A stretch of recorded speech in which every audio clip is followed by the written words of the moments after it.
And now for a taste of things to come.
All roads lead somewhere. And tonight, for TNA hopefuls, they're hoping that road leads to victory. It's Friday, and you know what that means. It is here for TNA. This is Simply Reliable Studio here for TNA's Victory Road. For now, it is I, Mr. Reliable Walter Cruz. Joey Styles in it right now. As we're waiting for Noah to show up. He will show up later. But right now, I am looking at TNA Plus here. If you want to follow along, subscribe. I believe it's just $9.99. I do the yearly one, so I'm not 100% sure how much the cost is because I just paid it all in 1 year. But TNA is starting already right off of the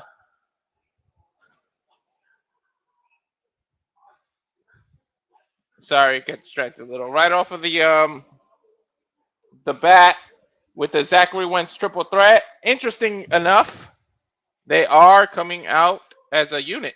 So it's going to be Cedric Alexander versus Zachary Wentz versus Trey Miguel, and this team is coming up as a unit. So that's very, very, very interesting. Thought they would come out separate, but guess not. While I get a moment to breathe while we're still waiting, I'd like to remind you to subscribe to at Rage of Wrestling. There is a QR code now in the upper left-hand corner. If you scan that with your phone, it'll take you directly to the channel where you can go ahead and subscribe. If you guys can please, please, please spread the word and let everybody know to subscribe. We have each of them. I will show the barcodes to each channel throughout the stream. And that is a new feature that we have, which is pretty awesome in my opinion.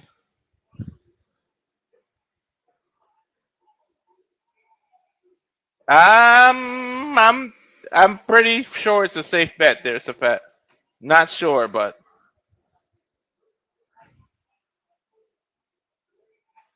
we're gonna see.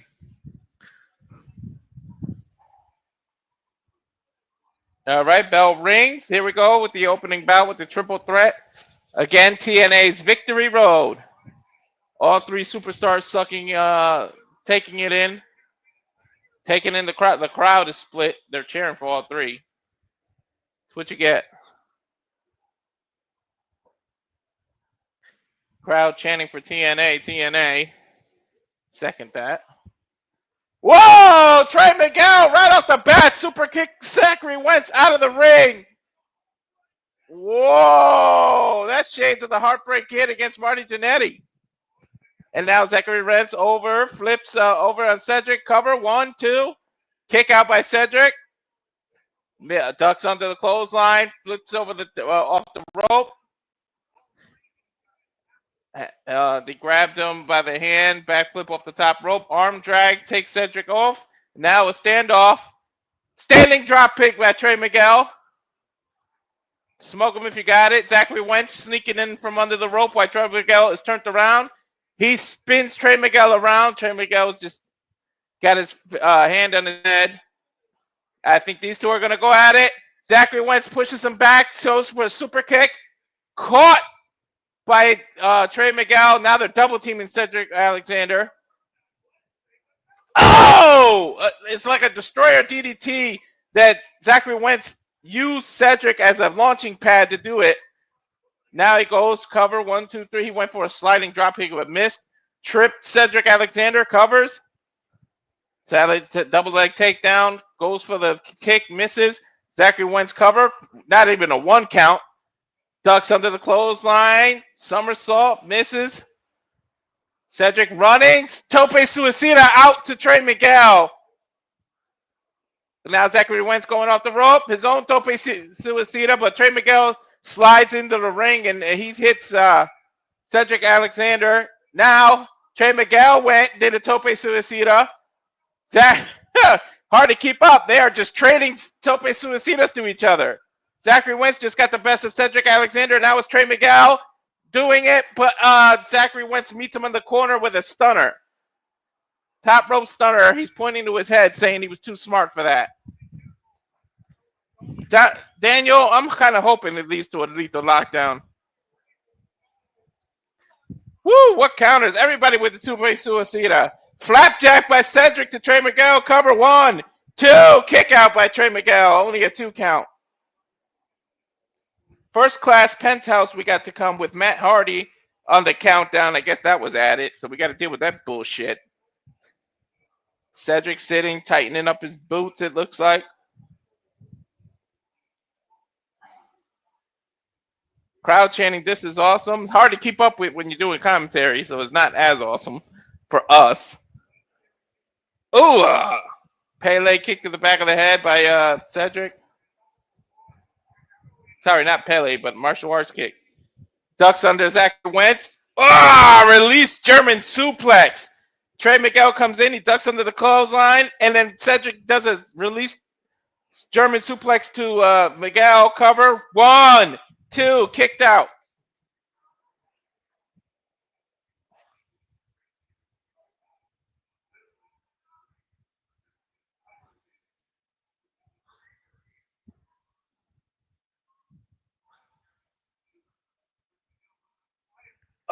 Kick to the back of the shoulder blades by Cedric Alexander to Trey Miguel.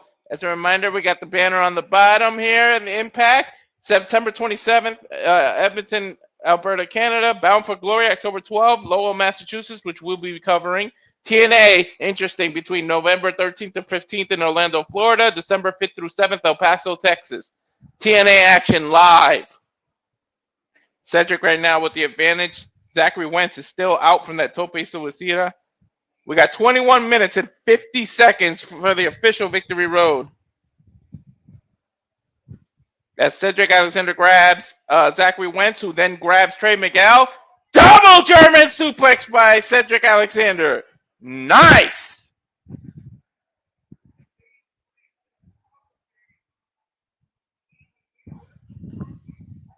Smart move by Cedric Alexander. Zachary, he goes in, goes for a chop, throws Trey Miguel out of the corner.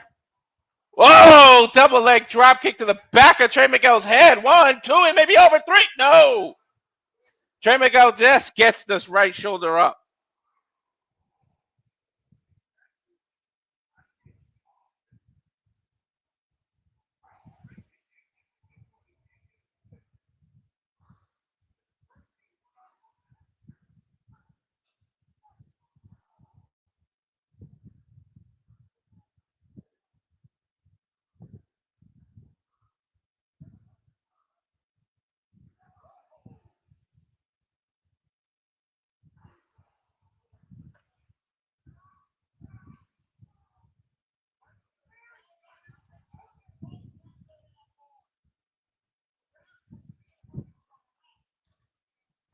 Still action, all three on laying on the mat now. Zachary Wentz faced up. Trey Miguel face down and Cedric face up as well.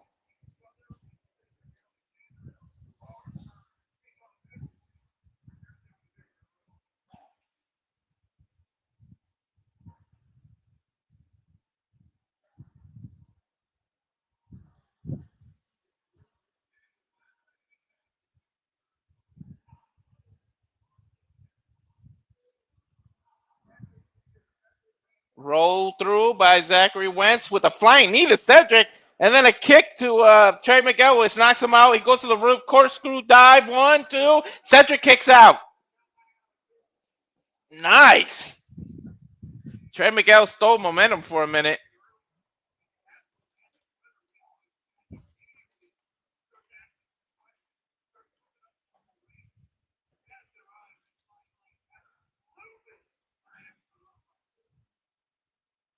Scoop slam by Cedric. Actually, a Michinoku driver. 1, 2. Oh, kick out by Zachary Wentz. And he rolls out of the ring, leaving Trey Miguel and Cedric Alexander in the ring now. Cedric goes in for the dive. Tripped by Trey Miguel. Sharpshooter here in Canada. Of course they're going to do that. Zachary Wentz coming off the ropes. Waits for Trey Miguel to get up. Trey Miguel with a nice rock bottom cover into a... Oh, he rolls with Zachary Wentz and turns this into a reverse STF. That was a beautiful move.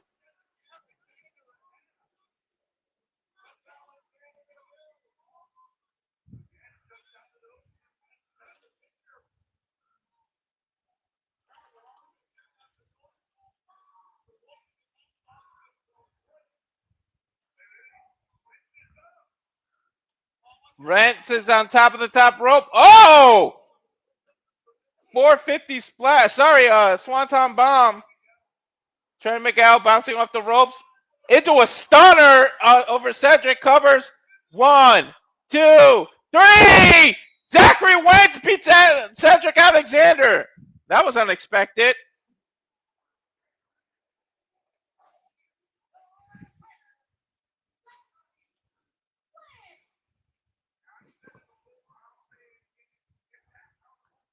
Wow, I didn't expect the match to be that short.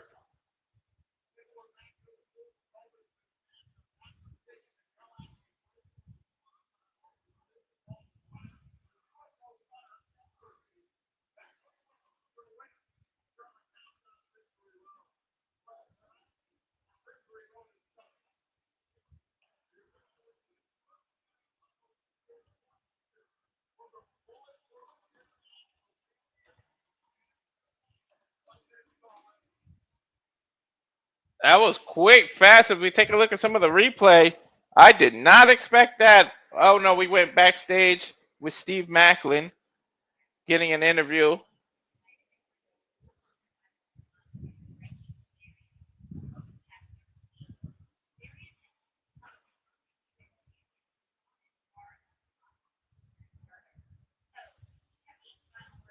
He's asking about his military service.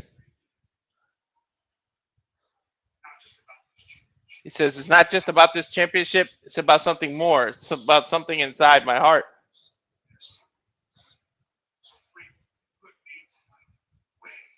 He said, you and me tonight, way, way overdue. I'm going to go out there and I'm going to fight for every one of my brothers that sits on that burden of disrespect. We're going to fight the war at war. For those at home, tonight there are no choice. I'm done kicking around. TNA's ass.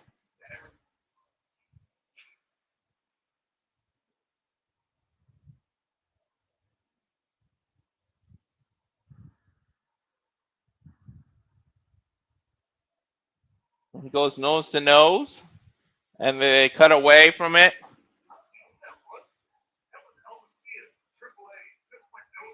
LCS from AAA just went nose to nose with Steve Maclin. I had no idea who that was. That's why it stunned me for a minute.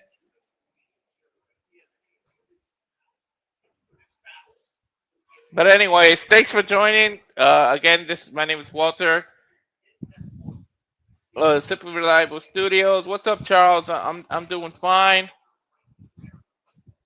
So while they're showing a highlight package of the international title between Steve Maclin and Frankie Kazarian, I'm gonna go ahead and talk about that match here and who I think will win. I mean, what else do you do with Maclin if he's not? Sorry, not Maclin. What else are you gonna do with Frankie if he's not winning? He didn't win the big one. What does Noah like to say? The king without a crown. So this is going to be a very, very interesting match. I think we finally get a new international champion. Steve Maclin has done everything he needs to do for that title. He has elevated. He's the inaugural champion. I feel like he's made that title feel very special as we get a highlight of all his defenses. That was the dog collar match, I think, with he beat Matt Cardona. He beat Eric Young in the dog collar match. He's defended this title several times over. I feel like what else is there to do? I think it's time for Steve Maclin to go to the next level and get to get the TNA World Title. So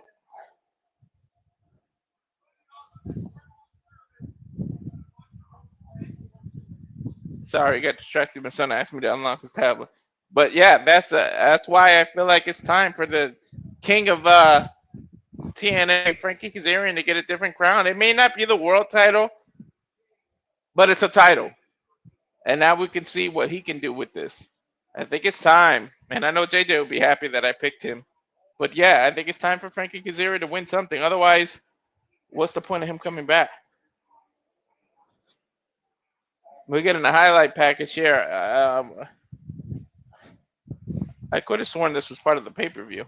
We're getting this bullshit now. The penthouse with Matt Hardy.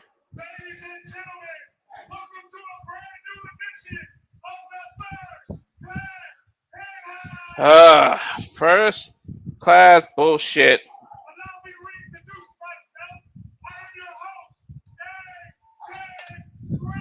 It's AJ Francis. Oh my god. Penthouse with Matt Hardy. He said he's wearing that brand new custom made Houston, Texas jacket.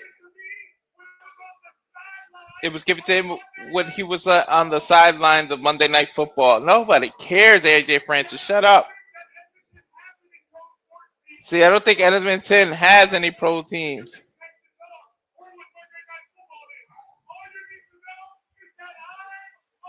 All you need to know is that I'm a star, he says.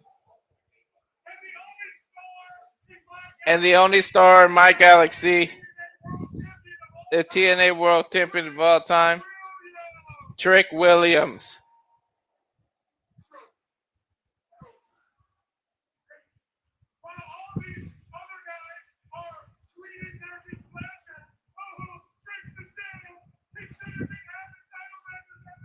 They're saying that Trick's the champ. He shouldn't have title matches on NXT.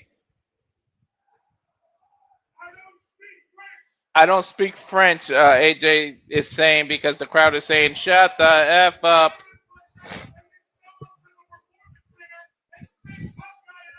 He's saying you can go to the Performance Center and fake tough guy all night. Everything we do is about the money, money, money. I'm good, Matt. Real good. Joey Styles in it until Noah gets here. You know he's the true voice of this. But it's TNA. I got the cash in. I love TNA. I could do it justice for now. Hopefully you guys agree. If this turns into TNA versus NXT or versus AAA, it's going to be wild if they do that. Yeah, that's a great invasion. Hey, the last invasion involved 3 different companies, but it was horrible. So maybe they'll learn from their mistakes. But AJ Francis is saying, when am I gonna start getting the right treatment? And then he has to calm himself down.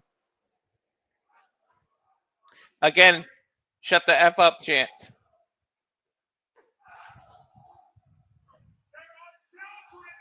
There are children here, he's telling the crowd. I got out of character, I apologize. I'm so hot, let me take off this jacket. The crowd is booing. He must have some kind of shirt. Oh, the Florida Panthers, who beat, who are the world champions of hockey after beating Canada. Hey, Ray. Hi, Ray. I'm dog sitting. This is my buddy Ray here. See if I can show him. Big Doberman, too. Hey, Ray. Say hi, Ray. Come here, Ray.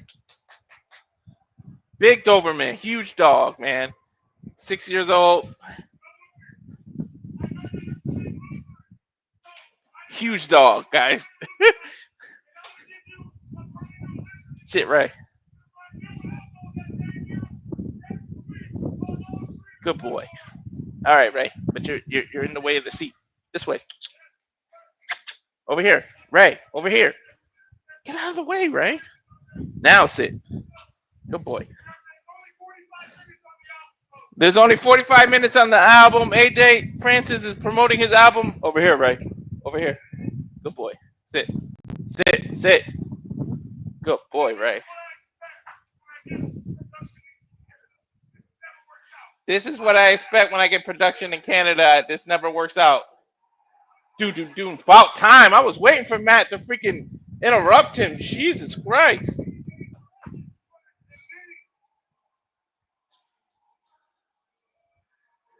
Delete. 1/2 of the TNA Tag Team Champions.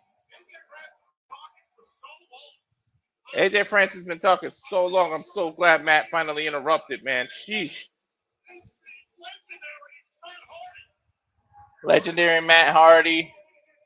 Gets a mic. AJ's asking them to cut off the music, of course, that iconic music. Why would you cut that off? I know you're my scheduled guest, AJ says. Crowd going crazy. Hardy. He knows his own name. I know you're my scheduled guest, but this is my show. You come out here when I tell you to. And not a second before. Matt's laughing. Actually, I came out here trying to save the show. Because nobody wants to hear your music. They want to hear that classic Hardy music. Hell yeah. I think I speak for a lot of people, AJ says, but then the crowd goes crazy chanting for Hardy again.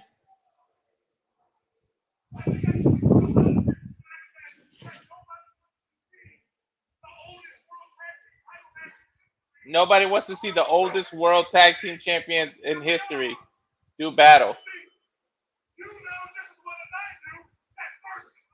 You know just as well as I do that First Class is the greatest tag team of all time.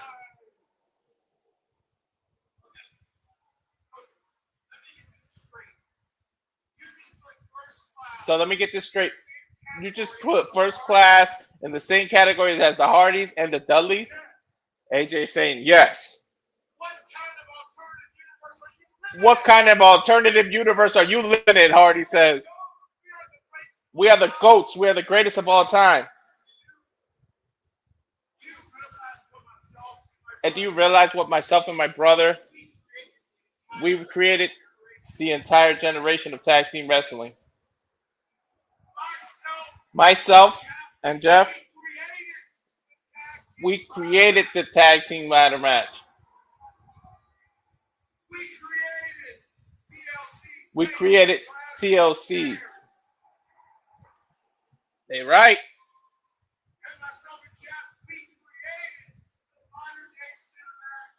We created the modern day cinematic match.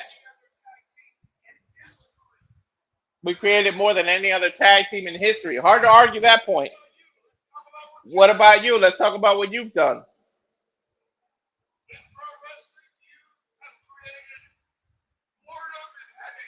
In pro wrestling, you created boredom and headaches.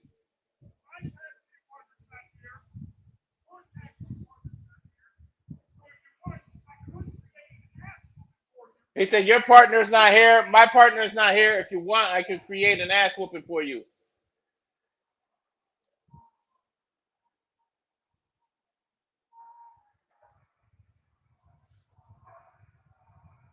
Please don't give me an impromptu match with these two. Please, no.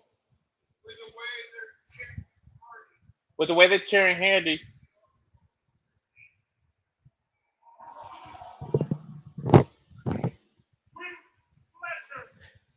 AJ said, with pleasure, swings at Matt. Matt blocks, couple of right hands to AJ. AJ pushes him back. Big boot to Matt. Matt goes down. AJ picking him up. Oh, he's doing that choke slam. I do got to say, AJ Francis has a great choke slam. Choke slam through the table for Matt Hardy.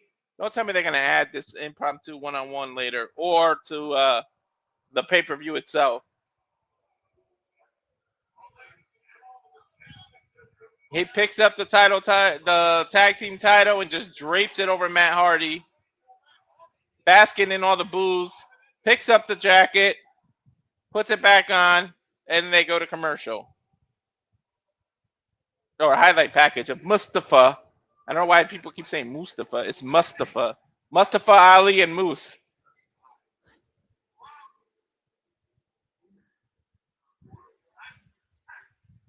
I don't know, Wesley. He'll be here when he be here.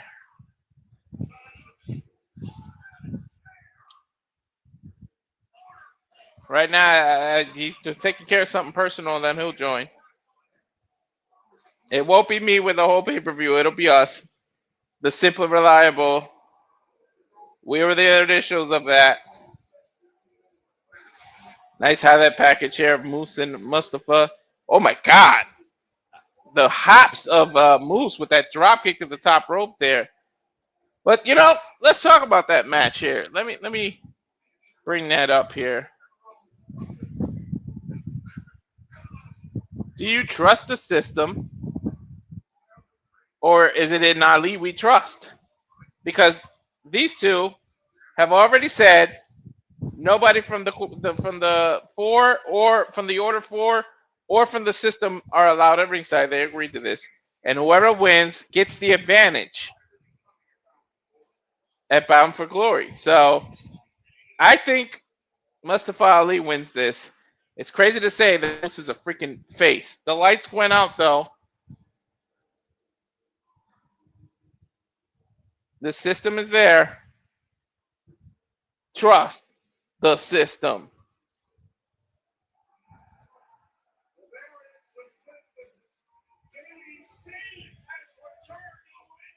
There's the system. JDC's back. This is not scheduled for the countdown. I don't know what the system is doing out here.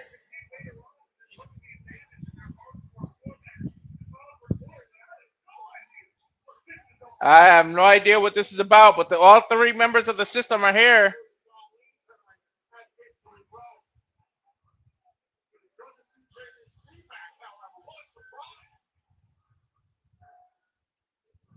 JDC is back.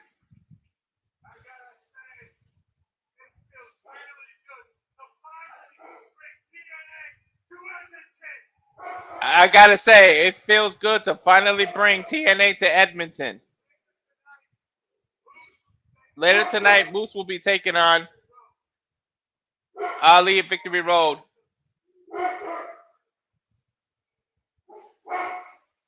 Hush, Ray!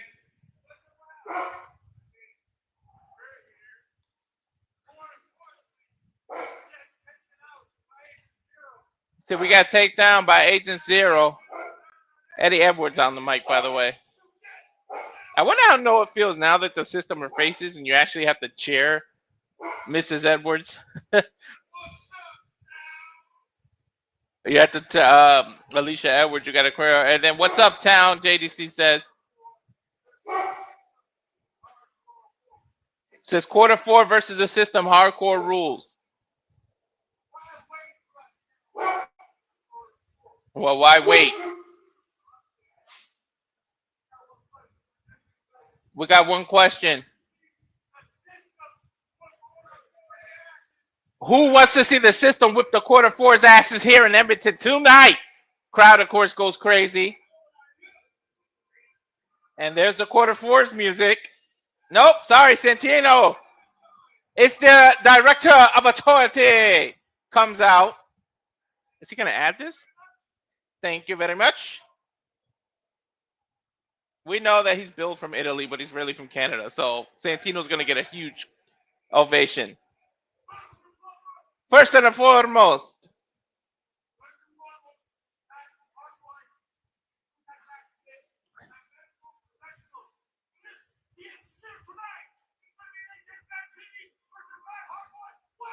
they're going to add AJ Francis versus Matt Hardy one-on-one. He's clear. And Santino said, I've heard what you asked those fine people here.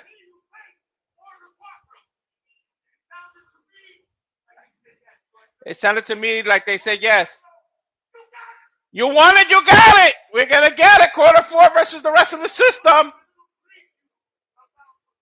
We're going to get a little preview about For Glory. It's going to be the first match of Victory Road. So we have our opening match will be the quarter 4 versus the system. And I have to back out because that was the countdown of Victory Road, and I got to go into the actual Victory Road now. So give me a second here. Hey.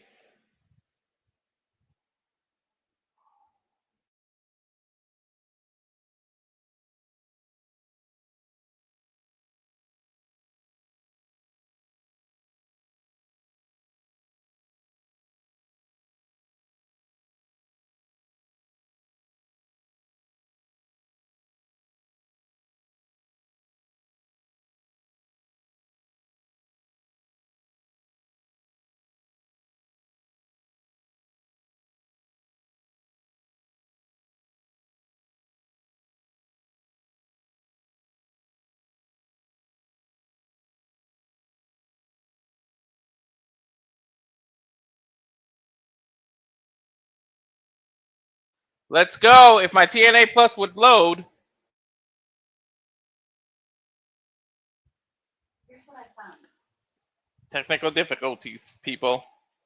I'm on TNA Plus now. I backed out. Here we go. Can I have Victory Road, please? There we go.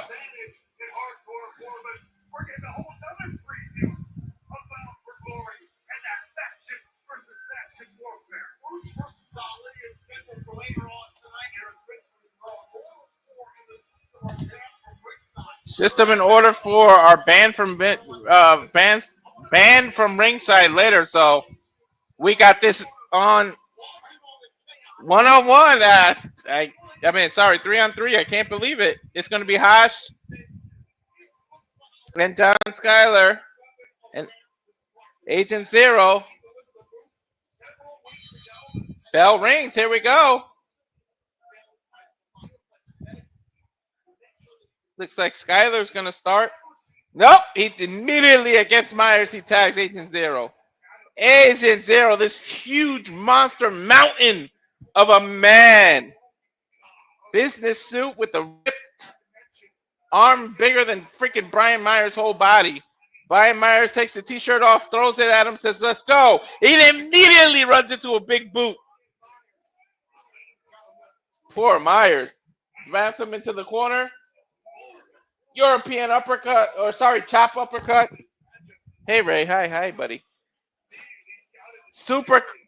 Oh, my God. A suplex by Agent Zero, and he threw Myers half across the ring, literally from one side of the turnbuckle to the other. And yes, Safet, Agent Zero is a monster. Imagine him versus Big Bill. Another release suplex. He's not coming down with his opponent. He's literally throwing him as he does the suplex. That is huge. Gets him in the corner, throwing. I think Agent Zero, this is a showcase for him. I think he's going to do this whole match alone. Brian Myers tags out. He tags Eddie Edwards. Eddie Edwards taking it to Agent Zero. I got to give him credit. Nice chops. He fakes throwing him into the corner and hits him with a huge power slam. Now he smacks JDC off of the corner. Jesus.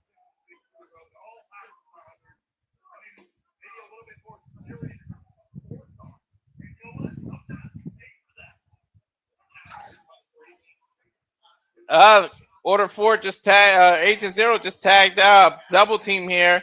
Eddie Edwards set up on the Tree of Woe in the corner. They knocked the rest of the system off. Referee's distracted. Oh, now they're just double pressing on his private area. Illegal contact.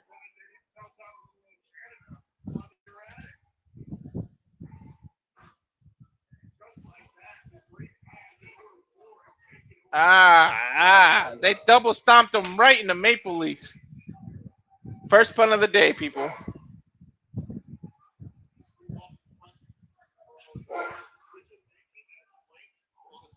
Cover 1, 2. Eddie Edwards able to kick out.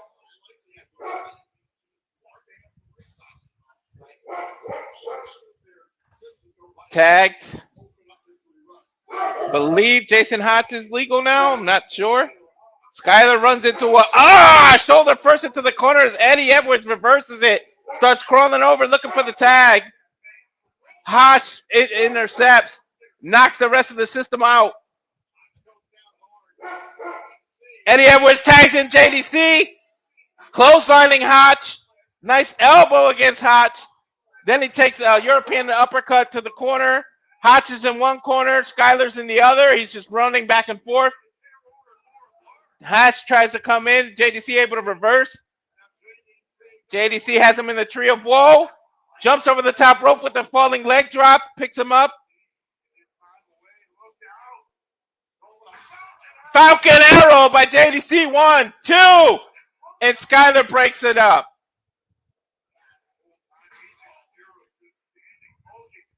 Agent Zero makes his way in legally, I believe. He has Eddie Edwards and Brian Myers in the Goozles. And JDC comes in with a European uppercut, double clothesline. They take Agent Zero over the top rope, but he lands on his freaking feet. Double team action here by the system. They have Hash and double power bomb. Release. JDC's on the top turnbuckle. I think he's going for that leg drop he likes to use. Top rope leg drop by JDC. Cover to Hash. 1, 2, 3. The system is successful. Wow. But Agent Zero back to his feet and comes in. System disappears. The system just knows better. They're used to having the numbers advantage, but I mean, when Agent Zero is involved, you're pretty much 4 on 3. That man is so huge. So the system impromptu victory here. Starting the Order 4. I mean, starting the pay-per-view. Wow, the Order 4. Starting Victory Road. System is on their Victory Road.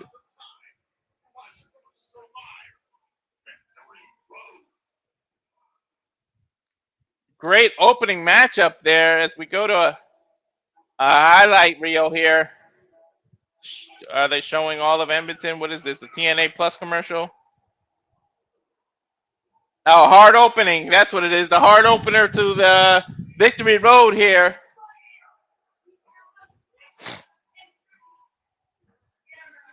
Showing WWE footage saying courtesy of WWE. That's what you love about the relationship. They can show other companies' footage. Looking at Eric Young versus Joe Hendry now, which is going to be interesting. God damn it. Say his name and he appears. I believe in Joe Hendry. I mentioned his name, damn it. Frankie Kazarian, Steve Maclin moves the system. Hard opener as we are here. It's live. It's Friday. We are on the road to Bound for Glory, and we have to make a pit stop at Victory Road here. That's Leon Slater showing the X Division title. I can't wait for that match. That boy is the future of TNA and the future of X Division.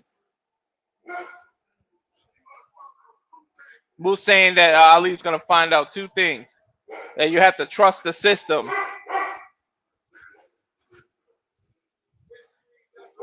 Here's Frankie Kazarian highlights.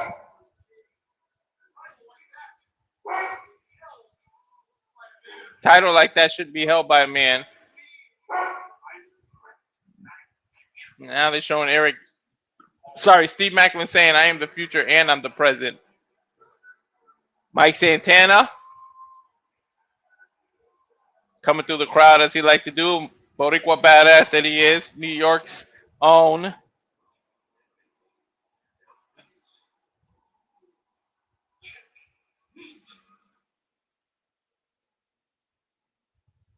And here we go. Beautiful sky view of Edmonton, Canada. At the Edmonton Expo Center. We're on the path to Bound for Glory here.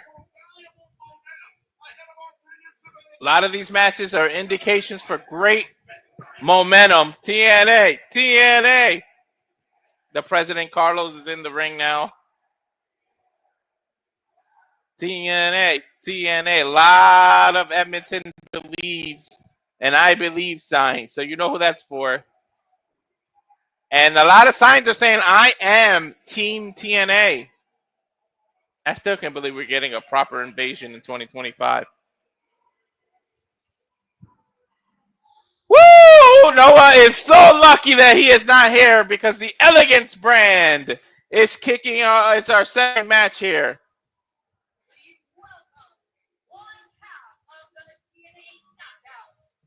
Actually, it's just the TNA. It's the TNA Knockout World Champion Ash by Elegance. She's all alone. I'm not sure why she's out here alone. I thought it was the tag title match was going to start. Santino holding the ropes to let her in. Guess Carlos Silver is in the ring. Santino and Ash by Elegance. There's some kind of announcement. She's got something to say here. Let's go. Let's go to Ash by Elegance. I don't know what's happy. He is missing this.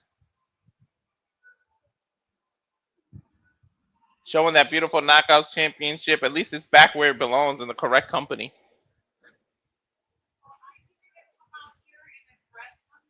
Before I came out to address something.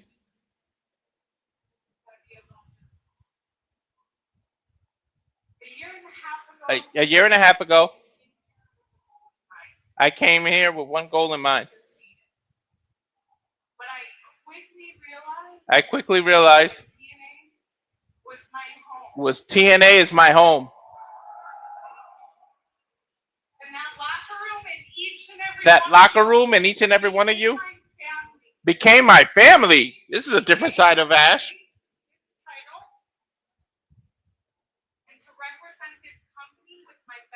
This title, and I represent this company to the best of my ability.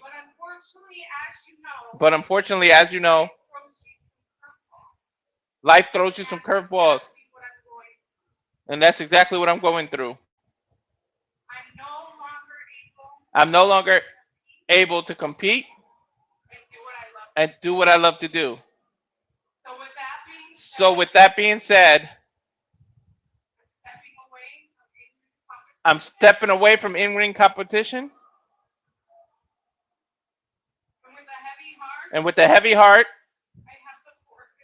I have to forfeit this title. And she's crying. What is going on? She must be injured. But I'm confident in that locker room.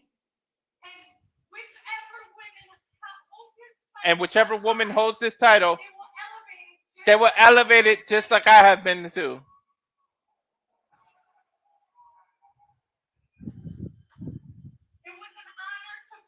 It was an honor to perform in front of each and every one of you. Whether you cheer for me or boo for me. Let's be honest, you booed for me. You called me a stuck-up bitch, etc.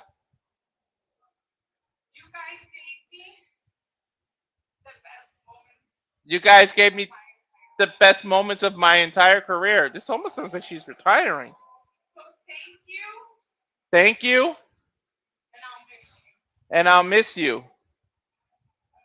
She's not saying what exactly happened, but she gives the mic back to Santino, giving the title to Carlos. Wow. Holy hell. Everybody's saying thank you, Ash. I don't know what this is.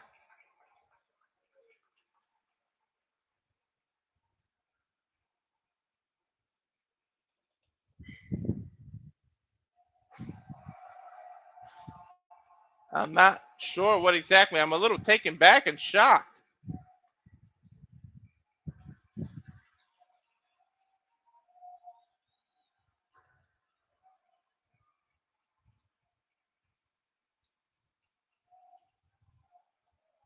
Crowd is on her feet. Ash is crying. I'm not sure she did. She didn't say she'll be back or anything. It sounds like she's retiring.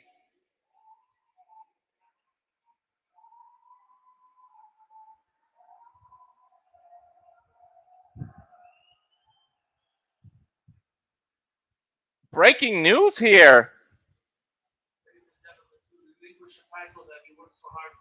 To relinquish a title that you work so hard for is difficult and very emotional, Santino said.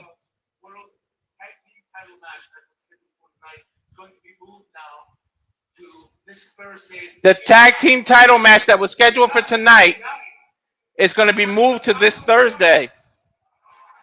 But tonight, we're going to do a battle royal in the final two knockouts title. The finals, the final two knockouts will go 1-on-1, and we will crown a new knockouts champion. And one more thing. That match is coming up next. Improv 2 Battle Royal.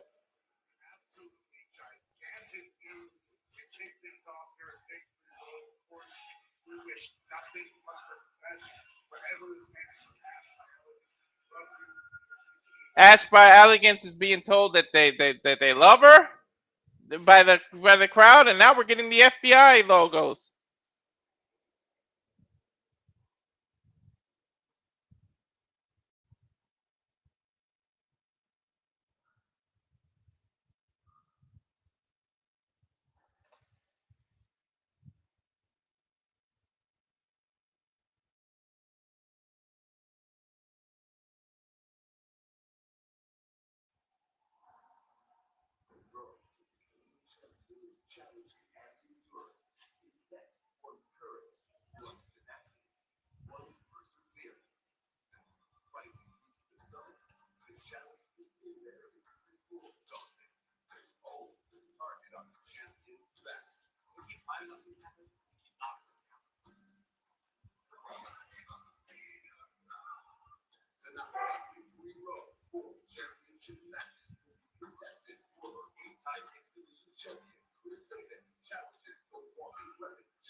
Yeah, I'm sorry, y'all. I got quiet. I'm shocked. I don't know.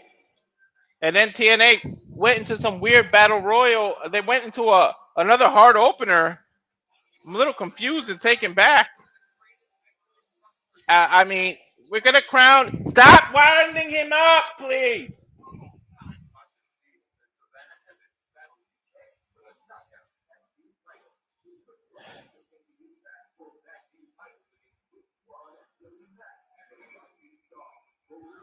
They're doing a weird opener of an old TNA show. Like, I don't know what happened here.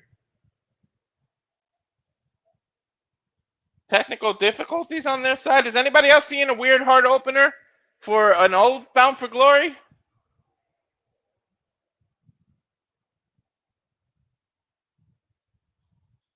I don't know what the heck is going on. I backed out to come back in to see.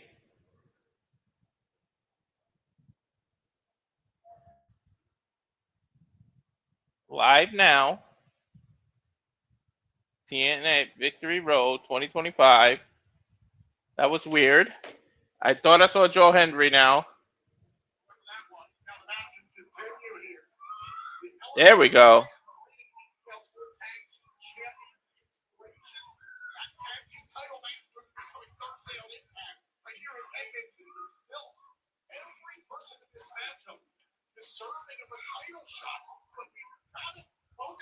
I'm a little taken back. I think I see NXT Kalani Jordan in there. Yeah, she is.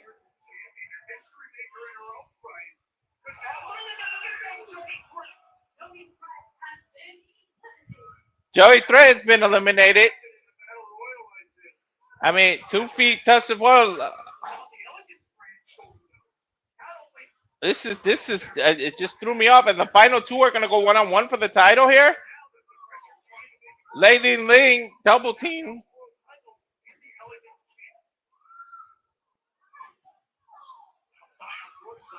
Zaya Brookside and Lady Ling working as a team, but there can only be 1 winner. Well, I guess technically 2, right?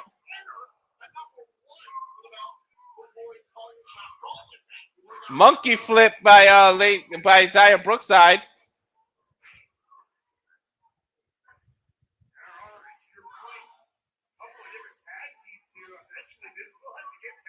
There's a couple of tag teams involved, but eventually it's going to get down to the 2, and you're going to have to fight each other. So it's going to be very, very interesting to say the least. Zaya Brookside got eliminated.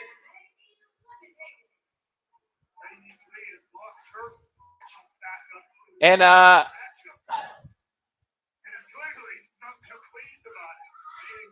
Lady Ling is trying to get a revenge here.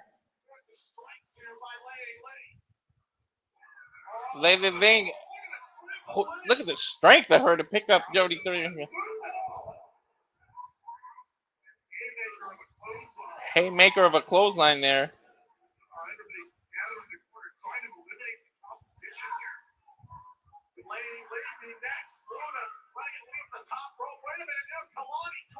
Kalani Jordan, everybody's. Danny Luna just got eliminated by the whole pack. They all teamed up. The biggest threat in the matchup, I guess, just got eliminated.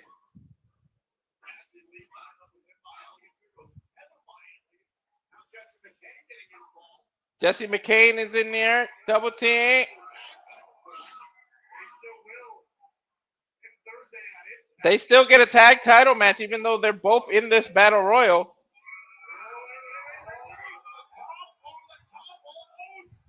Almost eliminating over the top rope.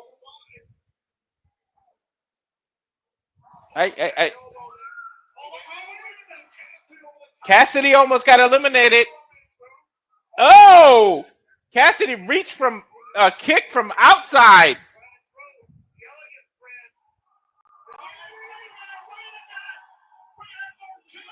Everybody's been eliminated. It's down to 2. Kalani Jordan and Lei Ling, and the bell rings. It is now at 1-on-1. The winner will be the new Knockouts champion, Kalani Jordan and Lei Ling.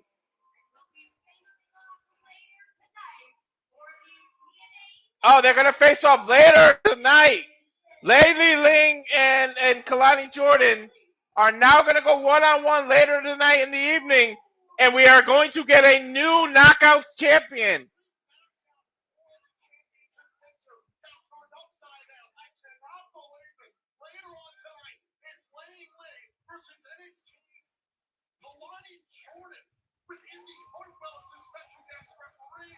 Indi Hartwell will be the special guest referee.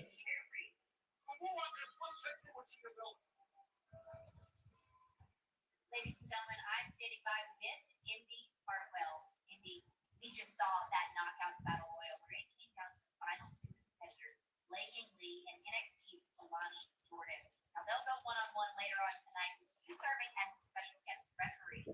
And they're doing an interview now with Indi Hartwell, asking her how she feels about being the special guest referee. Xavier, stop rounding him up, guys!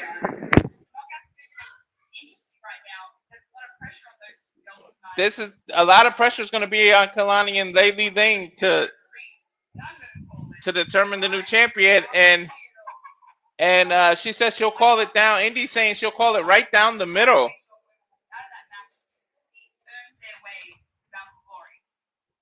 This is going to be very interesting. I don't know what to think. I'm gonna have to go for Lei Ying Lee to win so that the title stays in TNA, because then Kalani Jordan will bring it right back to the NXT. The timing of this injury. Wow.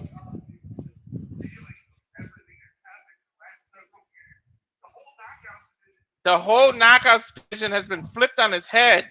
This is going to be interesting indeed, Safet. This definitely changes Bound for Glory, and it changes the invasion. No, Wesley, I haven't heard from Noah yet. He'll be here.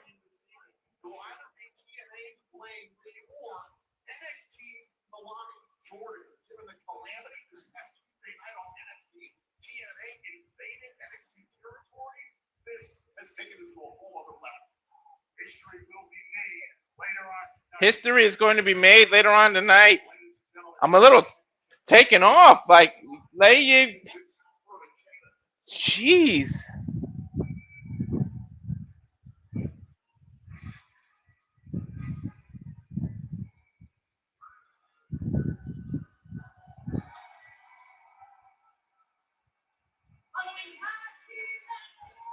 Now we have the my big brother, the tag team.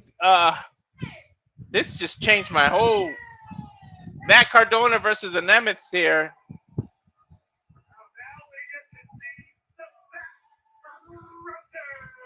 The best brother tag team, allegedly.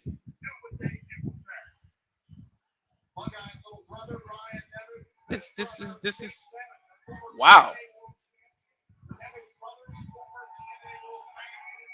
Matt Cardona, hometown man, tag team champions.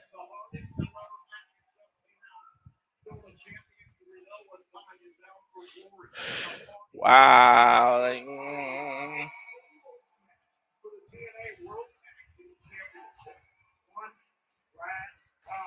the Knockouts division is going to be completely different now.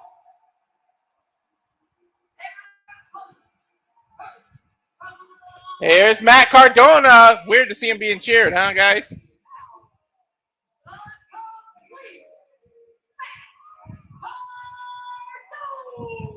The complete Matt Cardona.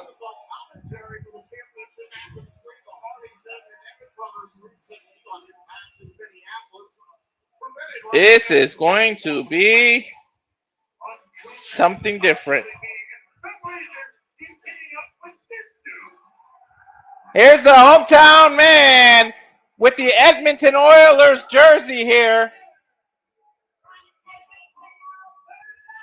From Edmonton, Alberta, Canada. The hometown man.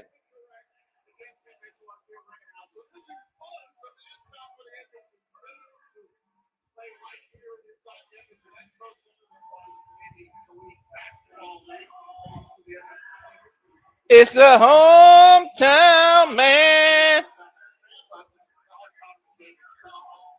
It's the hometown man.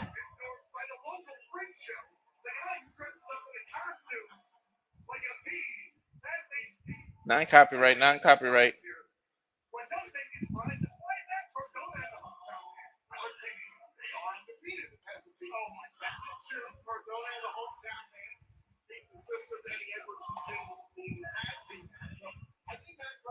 This is going to be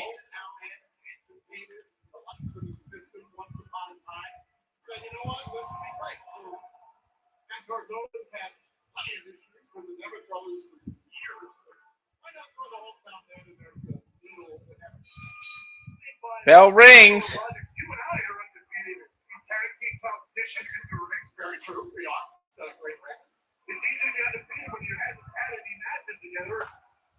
Undefeated team of Matt Cardona and hometown man. Easy to be undefeated. Never been in a matchup together.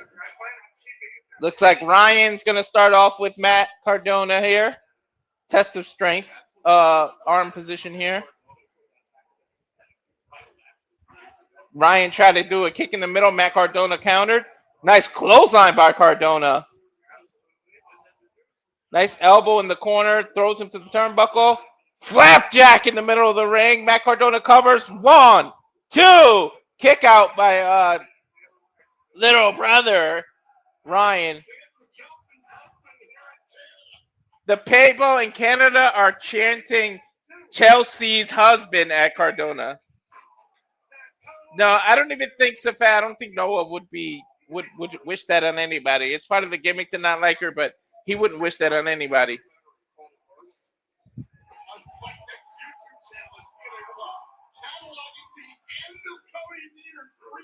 Hometown man ducks under Nick Nemitz. These jabbing punches. Oh, a little bit of Dusty spinning punch. Hometown man trying to get the boom boom clap going.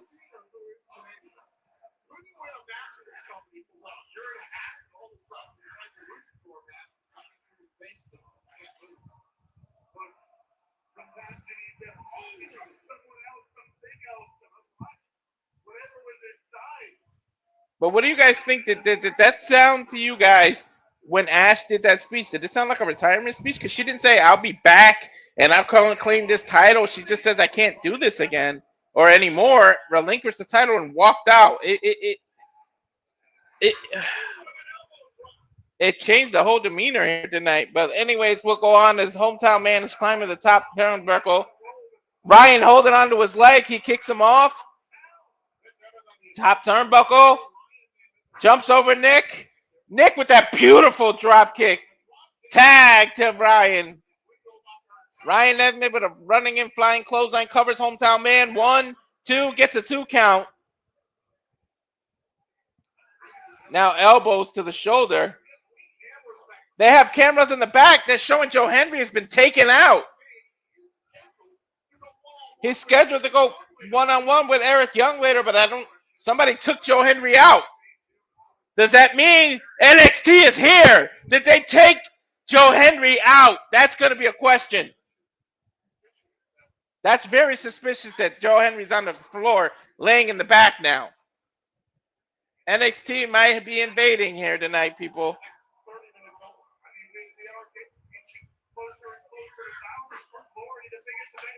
Bound for Glory has just been flipped on his head in terms of the Knockouts division. Nick Nemeth tagging Ryan in here. Oh! Punches a hometown man right in the stomach, throws him into the corner. Tags Nick back in, or no, he looked like he was going to tag him. He's making fun of Matt Cardona. Woo woo in the corner. He says woo woo boo. Puts both thumbs down. Runs in, but hometown man with a clothesline. Matt's itching to get in, jumping up and down in the corner. Hometown man desperate need of a tag there. But he's going towards the wrong corner, hometown. Find your corner. Ryan able to tag Nick. Hometown tag Matt. Matt meets Nick with a clothesline. Knocks Ryan off the apron. Double knee. Nick ran into a double knee. Matt sitting on the turnbuckle. Missile drop kick off the rope. Matt telling Nick to get up. Running into a clothesline against Nick Nemeth. Lining him up. That boot in the corner that Matt likes. Cardona grabs him. Unprettier. He used his wife's move. The Unprettier. 1, 2. Right. Nick Nemeth able to kick out after Matt just stole his wife's move in Canada and hit the Unprettier. Matt Cardona looked like he's setting up for radio silence. Able to counter is Nick Nemeth, and he tags Ryan in. Radio silence, but he's not the legal man anymore. Ryan able to run in with the stalling DDT. 1, 2. Matt able to get his shoulder off the mat.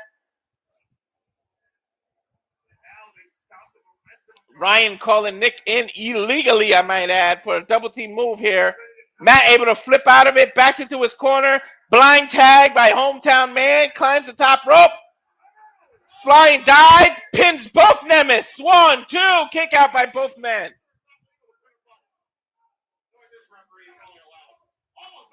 Matt coming in, super kick by Nick.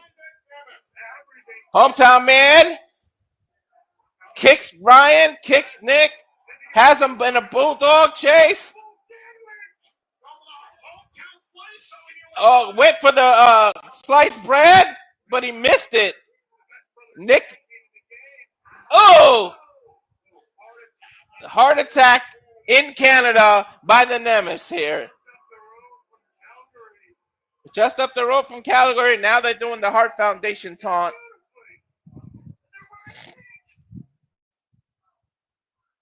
And they are wearing pink. So shout out to the Heart Foundation.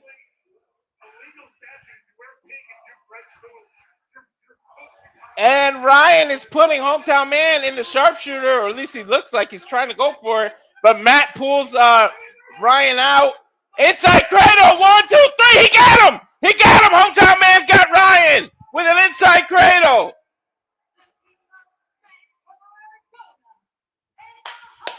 Hometown Man and Matt Cardona rolled the Nemeth, rolled Ryan Nemeth up. Now after the match, zigzag. Sorry, danger zone.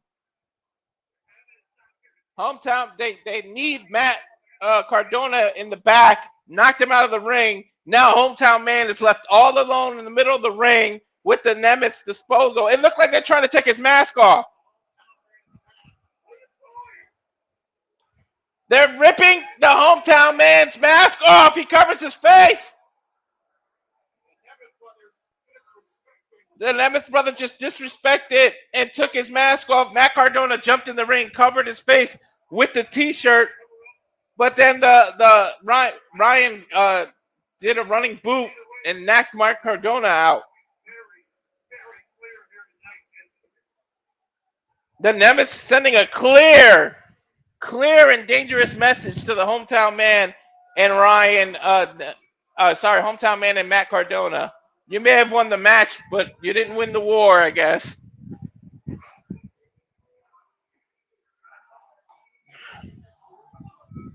Sorry, folks, I had to turn the light on. It's getting a little too dark in here.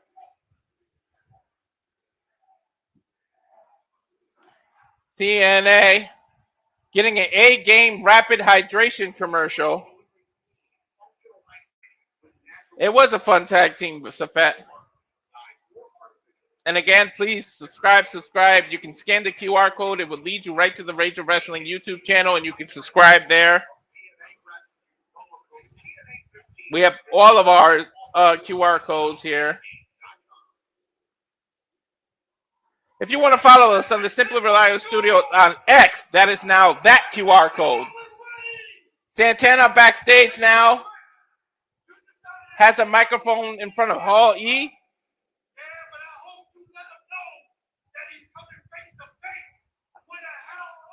Santana said, "You're coming face to face with a hell unlike any other. Tonight, I sacrifice of my life.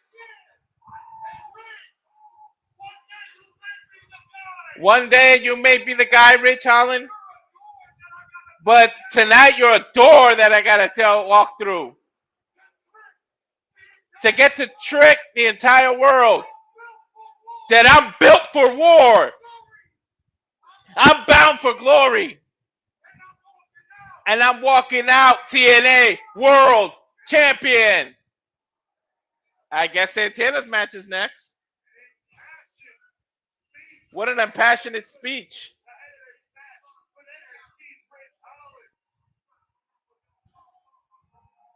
Rich Holland versus Mike Santana. TNA versus NXT next.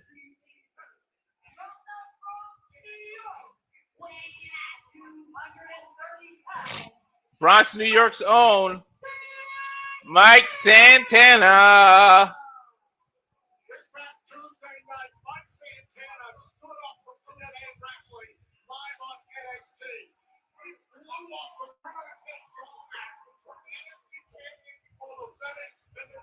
Santana, who we just saw on NXT, doing commentary for the winner-take-all match. But the match is still intact because there was no decision. TNA World Champion Trick Williams versus Mike Santana will happen October 12th, Bound for Glory, and we will be covering it here at the Simply Reliable Studios. And I'm going to go nuts because I know Santana is walking out TNA champion.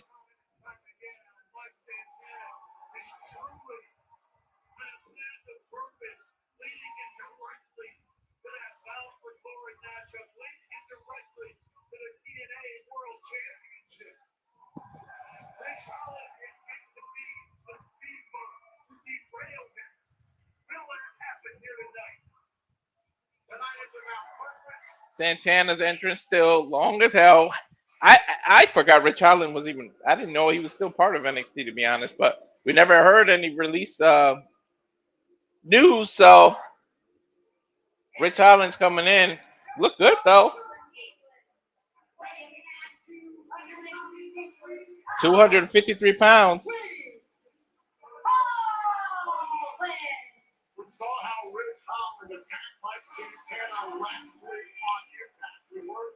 I totally forgot about this guy until we attacked Mike Santana last week on Impact.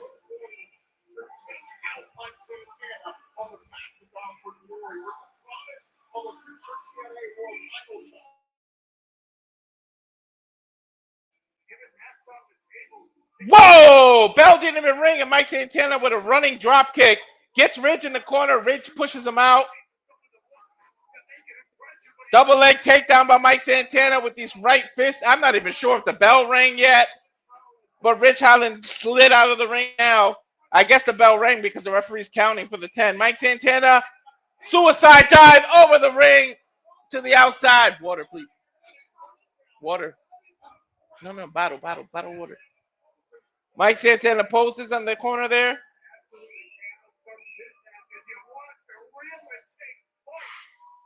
Santana took a flight over here in Canada there.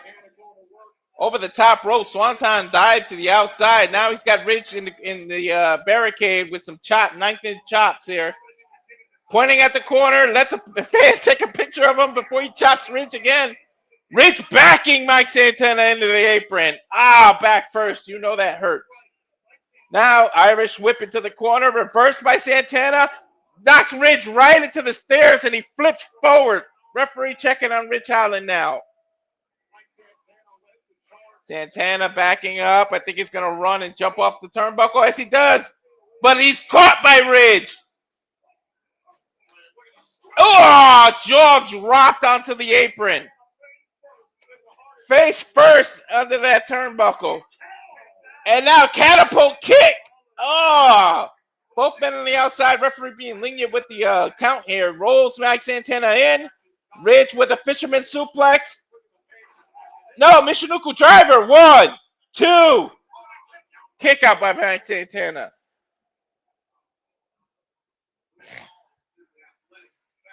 Rich Holland being athletic, but with one bad wheel. Ridge 9 years in the business here against a veteran, Mike Santana. Boot to Rich Holland. Jumps over him out of the corner, grabs Rich Holland's foot, tries to go for an enziguri. Roll it up and over. Elbow by Mike Santana. Hopping on the rope, crossbody. Out of the corner. I thought he was going to hold it for the cover, but he didn't.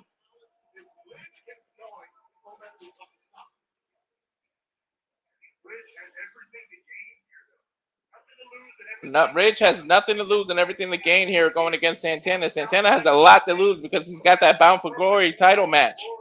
So, very interesting that he took this match. Running power slam by Rich Holland. Now, scoop slam. Cover, hooks the leg. 1, 2. Oh! Mike Santana just got the shoulder up. Referee was about an inch from the mat to call a 3. Mike Santana, biggest heart in the game.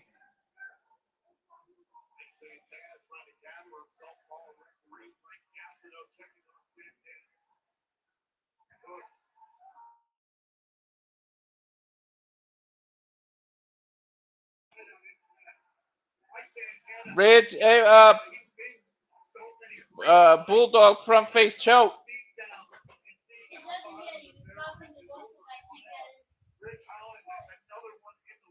Get me a water.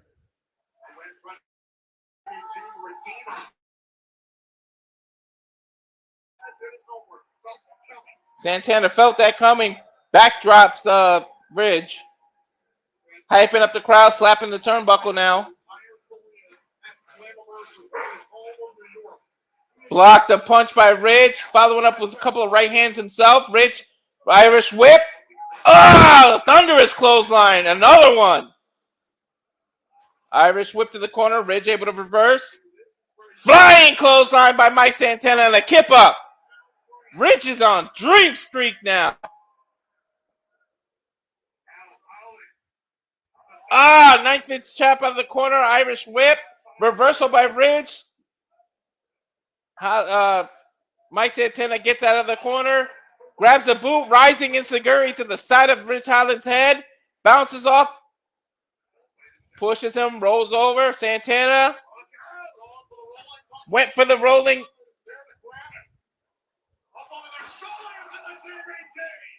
DVD by Mike Santana covers Ridge. Able to kick out at 2.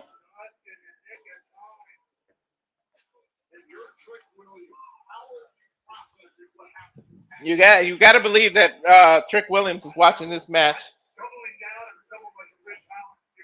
He's probably hoping Ridge hurts Santana, so that makes it easier for Trick Williams to beat him at Bound for Glory. Both men down. Santana first to his feet, breaks the ref's count. Santana setting up for that discus clothesline out of the corner. Holland blocks it. No spinning the block here. A couple of back elbows by Santana. Comes out of the turnbuckle. Rolling buck 50. 1, 2. Rich Holland kicks out. Rich somehow stays alive after the rolling buck 50. Santana. Oh, cannonball into the corner.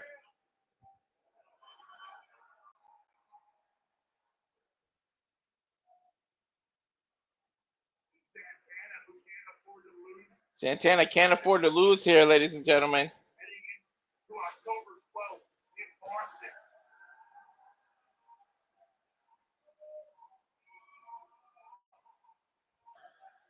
Both men, dangerous territory on the corner here. Mike Santana rolls back. Meets Rich Holland on the top turnbuckle. Looks like he's going to go for a superplex out of the corner. But he hangs on. A little tres amigos. Rich Holland able to reverse into a power slam. 1, 2, 3. No! Santana able to get his shoulder up. That would have been an incredible, nice recovery by Rich Holland. As we take a look at the replay, he did a superplex, held on to a 3 amigos. Rich reversed it, picked him up, put him on his shoulder, and a huge power slam. I don't know how Santana was able to get his shoulder off the mat, but that was awesome. Both men head to head, face to face, nose to nose, while on the mat, using each other to get up, exchanging elbows. There's an elbow by Santana, elbow by Ridge. Santana's turn. Ridge with an elbow, forearm shot. Now Santana with a few in a row. Headbutt by Ridge Holland. Bounces off the rope. Bump kick by Mike Santana. Clothesline. Spin the block, but he misses. Rich Holland ducks. Spin the block by Santana. Rich is out. 1, 2, 3. Mike Santana wins clean in the middle of the ring. Spin the block. I got that one wrong. I picked Rich because I thought it was going to be a disqualification. Well, Mike Santana does win. Take a look at the replay. Rich Holland trying to do clotheslines of his own. Santana ducked. He bounced off the rope right into the spin the block. And if that happens October 12th, we will have a new TNA World Champion. Santana with all the momentum on his side now. Trick Williams' music just hit. Whoop that Trick. Whoop that Trick. Santana turned around looking at the apron. I think Trick is going to come from behind, and he did. But, Santana was ready. Blocked. Now he goes for Rich Holland. Trick takes him out. He hits him in the face with the belt. Now he laid Santana out. Trick Williams is on top of him.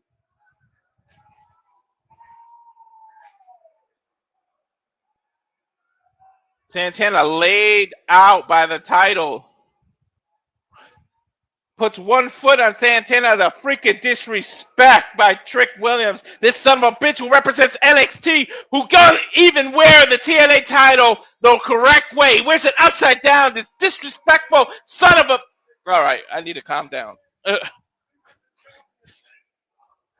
Puts his Jordans right on the sternum of Mike Santana here.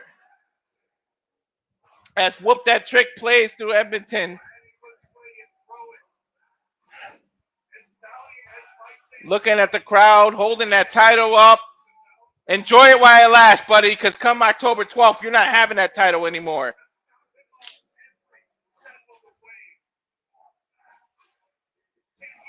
Santana with the victory, but he doesn't look like much of a victor right now.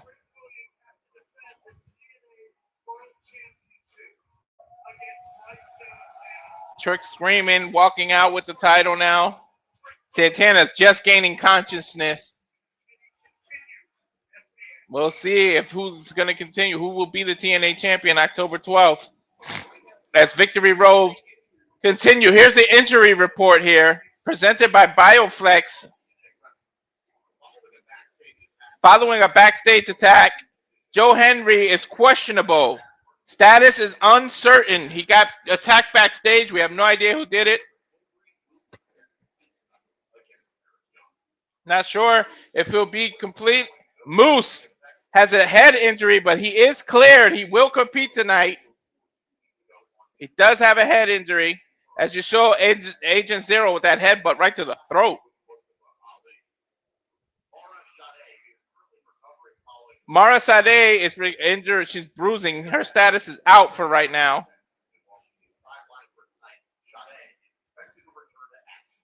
Sade is expected to return soon. Now Steve Maclin, no injuries. His status is clear. Frank, no injuries, cleared.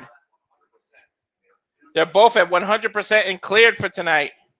The injury report presented by Bioflex. I'm a little shocked that Ash by Elegance was not in that injury report. So I have no idea what happened to her. As we go backstage, looks like Matt Hardy's being seen by a trainer.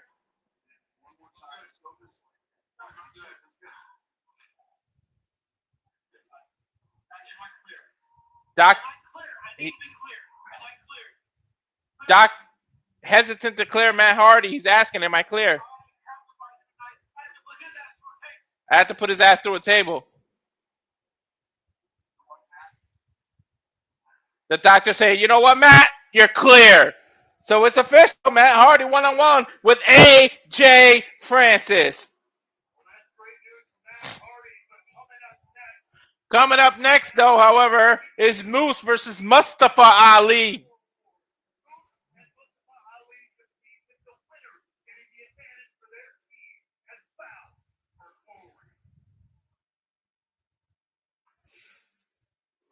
Mustafa Ali versus Moose. Winner will have the advantage at Bound for Glory. Won the match, basically lethal lockdown without a cage. No disqualification, 3-on-3. And as TNA shows their highlight package, I'm going to go to commercial one last time.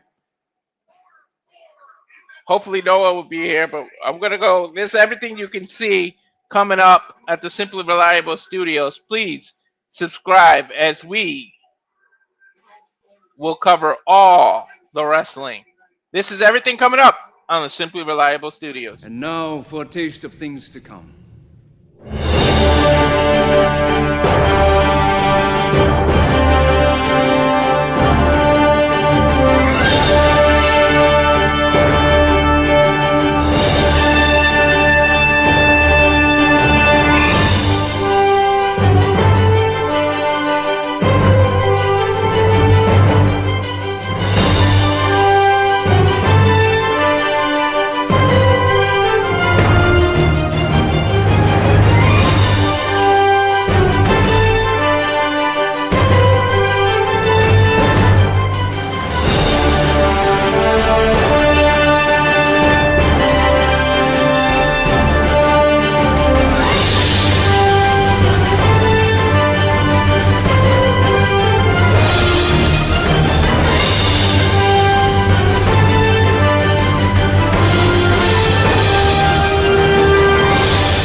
And of course, we here at the Simple Reliable Studios cover, endorse all the professional wrestling. But here is Moose coming out first with his entrance. Waiting on the order 4 is Mustafa Ali.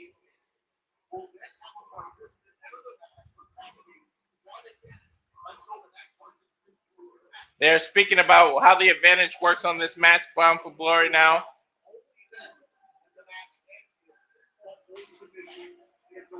Here's the order 4. In Ali, we trust. Who do you trust tonight is the question. Do you trust in Ali or do we trust the system one more time? There's Tasha Steele leading the way for the order 4. Agent Zero following behind. The Great Hands feeling it. They're feeling it from earlier. There's Ali.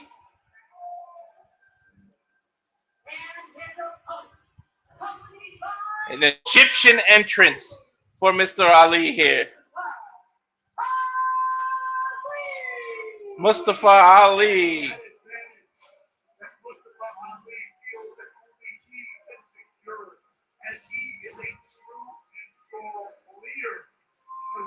Showing up his fist. You heard it. Order 4 has to leave according to the rules of this match. The system also not allowed out here, but the system didn't come out with Moose. They're trying to make it 1-on-1 for 100% sure. Ali enjoying a lot of success recently. Held the TNA X Division Championship for a long time.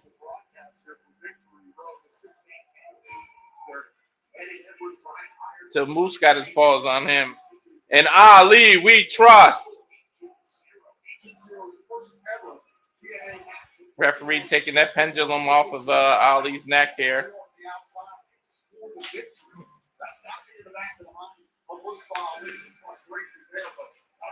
Here it goes. Mustafa Ali, bell rings. Rolls out of the corner, showing he's too fast for Moose. Ali tried daring Moose to hit him in the jaw, but he's just ducking and diving. Runs out of the ring, off the turnbuckle, missed 9-inch chop, ducks under the clothesline. Ali slides in and showboats to the crowd, trying to get under the skin of Moose and frustrate him, showing him how fast he is. He does have the speed advantage, but when Moose can't get hold of him, and Moose with a pump kick outside the ring. Woo! Took Ali down immediately with that pump kick. Crowd chanting for Moose. Moose throws Ali back in. Gives a couple of high fives to the crowd. Slide under the turnbuckle. Ooh, runs right into a kick by Ali. Ali, 9th-inch chop in the corner of Moose. Moose just took it. Wipes it off. Ali doesn't know because he's turned around. Now he sees that didn't affect Moose. Another chop. Moose takes it again. Rubs it off. Throws Ali into the corner. Delivers a 9th-inch chop of his own. Ali felt that one. Chop for chop is not going to go in Ali's favor when you're in there with a 6'4" Moose. Moose throwing Ali to the corner. Charges in. Ali up and over. Gets goozled by Moose. Sat on top of the rope. Jumping drop kick all the way to the top rope. Knocks Ali out of the ring. Woo! The athleticism of the former TNA World Champion and X Division Champion Moose. Beautiful drop kick by Moose. Uh-oh. Moose throwing the stairs to the corner. Picks up the other set. Taking it out of the corner. I don't know what Moose is doing. Moose picks up Ali. Looks like he's going to powerbomb him onto the set of steps. I don't know why he's separated if he wants to do that. Ali slips out. Super kick right in the jaw. Goes for a tornado drop kick, but he doesn't go on the stairs. He does it on the floor. Ali with the momentum now.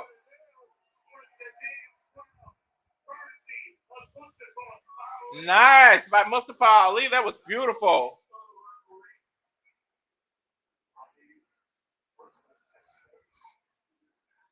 Throws Moose over.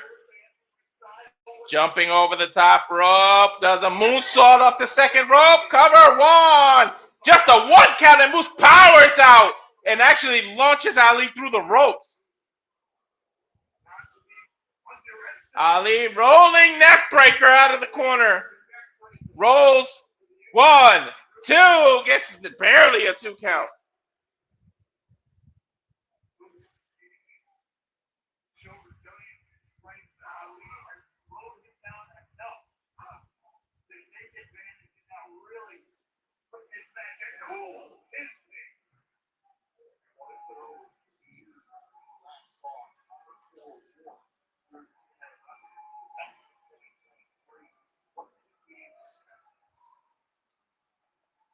Hardcore War is going to be October 12th, Bound for Glory. We're here to find out who gets the advantage. Just add these showboats to the crowd.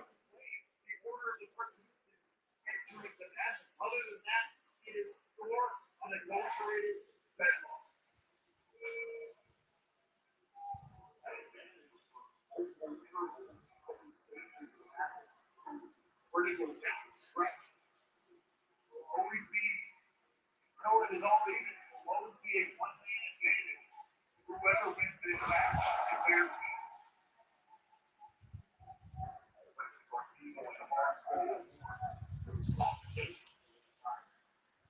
absolute madness. Ali with a hurricanrana out of the corner takes Moose out. Bounces out of the crowd. Tope Suicida by Mustafa Ali. Runs into the barricade, knocks over the table that they usually put a title on when there's a title match. Ali climbing the rope now. Crowd chanting for TNA. I think Ali's going for that 450 splash, but Moose ran out of the way, landed on his feet. Uranagi by Moose.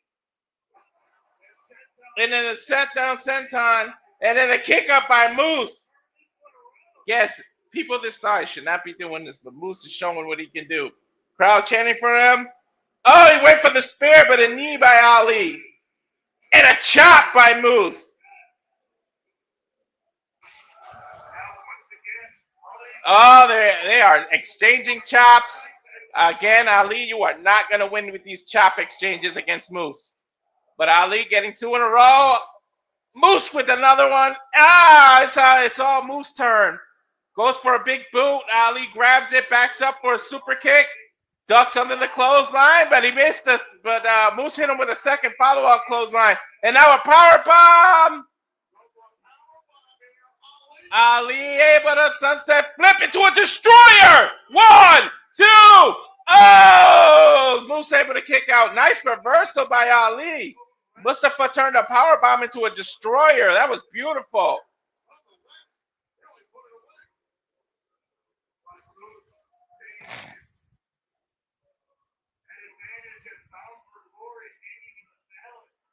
Nice. We're staying still. The advantage of Bound for Glory is hanging in the balance. Ali flips up from the apron to the top rope. Moose able to meet them there. Chop by Moose to Ali. Keeps cutting off Ali at the pass. Looks like he's going to go for a superplex here.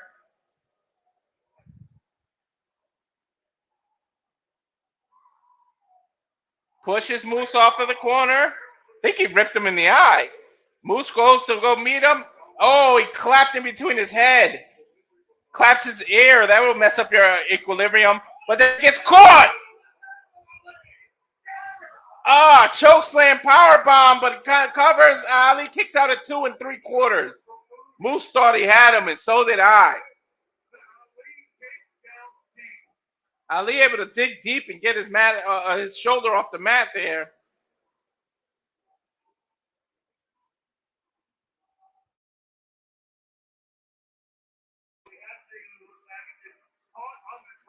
As they get a replay, he got caught on the top rope. There's that choke slam power bomb by Moose. 1, 2. Oh! Moose went for the spear. Ali able to move out of the way as we go live from the replay. trying to suplex Moose. That's kind of a bad idea here, Ali. I think he's going for the brain buster. Kick to the stomach, going for a power bomb. Mustafa, is he gonna get it? No, Mustafa able to get down. Suplex by Mustafa Ali. Mustafa Ali was able to pick up a man that's almost double his size with that suplex. Shows the core power of Mustafa Ali there.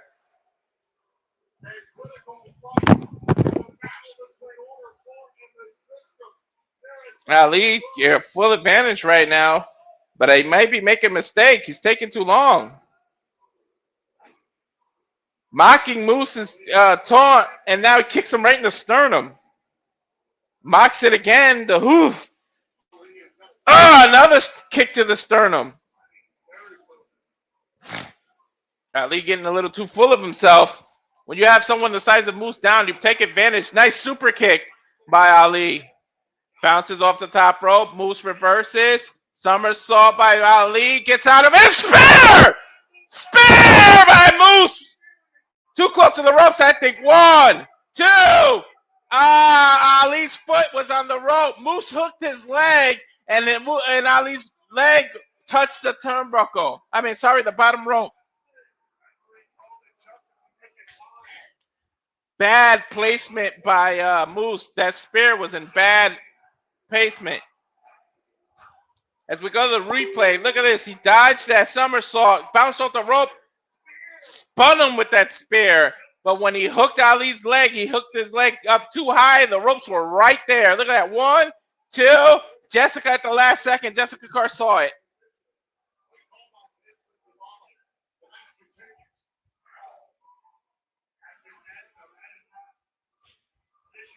Moose running around. Here comes a freight train. The outside. But Ali countered with a back body drop on those stairs.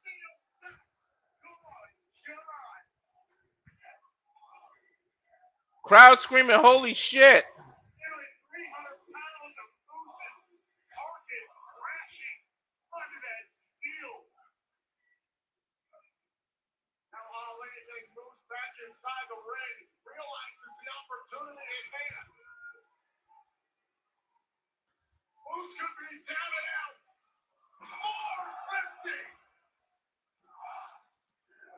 $450 by Ali, and Moose sat up holding him.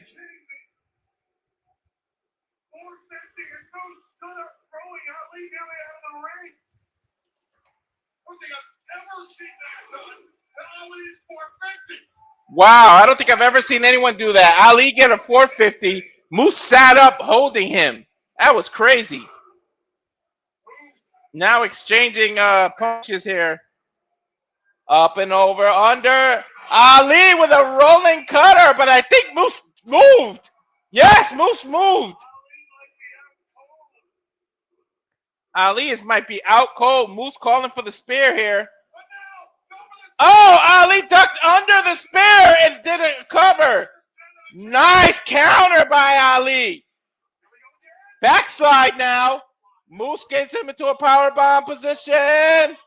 Hurricane Rana reversal by Ali. Spear by Ali into a cover. Nope. And now a powerbomb by Moose. Powerbomb in the center of the ring. 1, 2. Ali able to kick out. Unbelievable.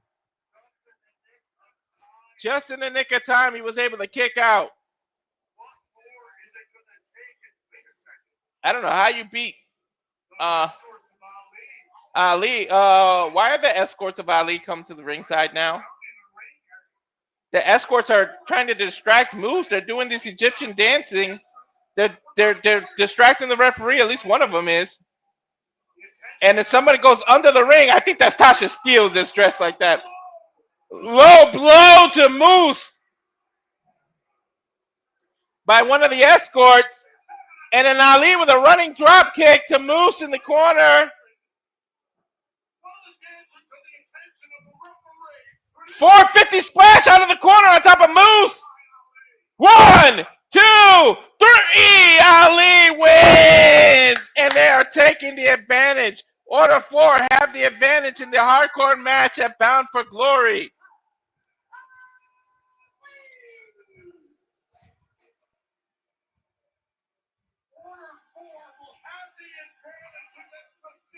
Order 4 has the advantage at the system at Bound for Glory.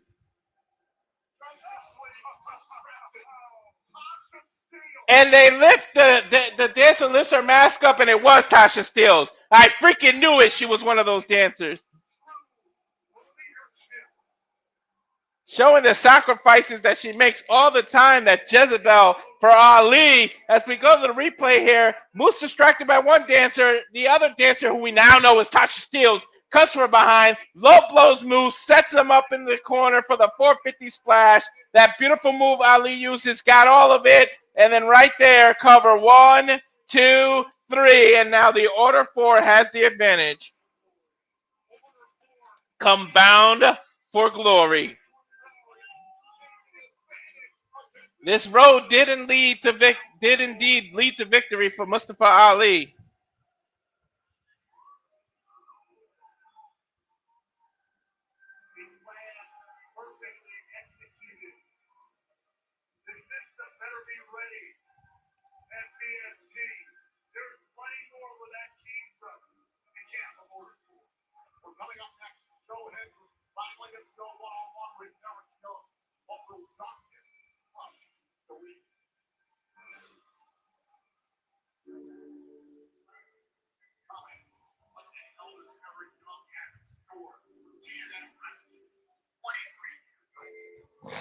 They go to a video package of Eric Young here.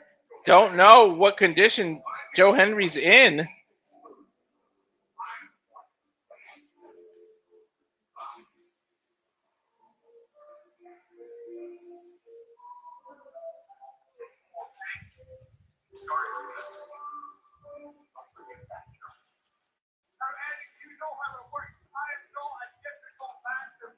Joe Henry saying, I'm not a difficult man to find.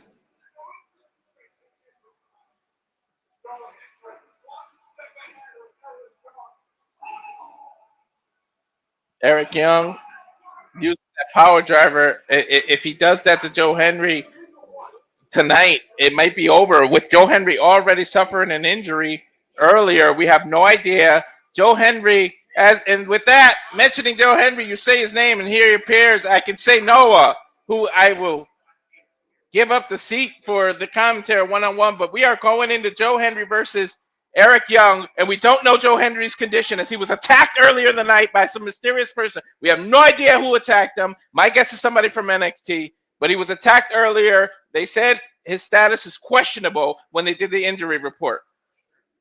Okay, I walked into a whole lot of stuff, and why is there a QR code at the top corner of the screen? Okay, that aside. That QR code leads, each of us have our own QR code. There's a new feature in the StreamYard, and it leads directly to YouTube where you can subscribe just by scanning the QR code. That is the Rage of Wrestling's QR code, and each of us have one now, and so does the SRS Twitter account. Fair enough. Well, that being said, Walter Cruz, good to see you. Hello, everybody, and welcome back once again here to Sit Bomb Studios. Thank you all that's been continually tuning in, whether live right now along with us, whether you watch this along as a blind conduit on demand. Hope everyone's having a wonderful Friday evening. I've heard a lot of news has gone down as Eric Young looks to purge TNA Wrestling from Joe Henry, and sounds like he might already have one upsmanship as Joe Henry has been mysteriously attacked prior to this match. Of course, this match stems from the fact that Eric Young blames Joe Henry for the fact that you caused this situation that TNA, of course, is in, and Eric Young looks to cleanse TNA of Joe Henry, thinking he's a disease, a virus, a reason that TNA may very well be failing, and he might be the truth, the way. Eric Young saying my opponent couldn't be here tonight. Are we in sync? I figure 1 second ahead of me, but don't worry about it. I don't have any idea why. I paused, unpaused. That makes me the automatic winner of the match. Right. Now I know. We in sync? Yeah, about like Okay. maybe a millisecond apart, but pretty much it's kind of like in sync. I can even overhear it a little bit, so it's all good. Yeah, I turned it up on purpose so you can kind of catch it. That's fair. This isn't a goodbye. Right. This This was on purpose. on purpose, huh? This was the. Yeah, like literally this was right before mine. So it's like, I think in our set we should be fine. And then you could turn your thing down. That way we don't get copyright strike. Perfect. I think he's saying that Joe Henry's trying to de facto go to NXT. Well, he I did think- say his name. He said his name and he appeared. Appears. I believe in Joe Hendry. But is he actually here? I believe in Joe Hendry. Do you believe? He's here, but I mean, what condition is he in? And who attacked him?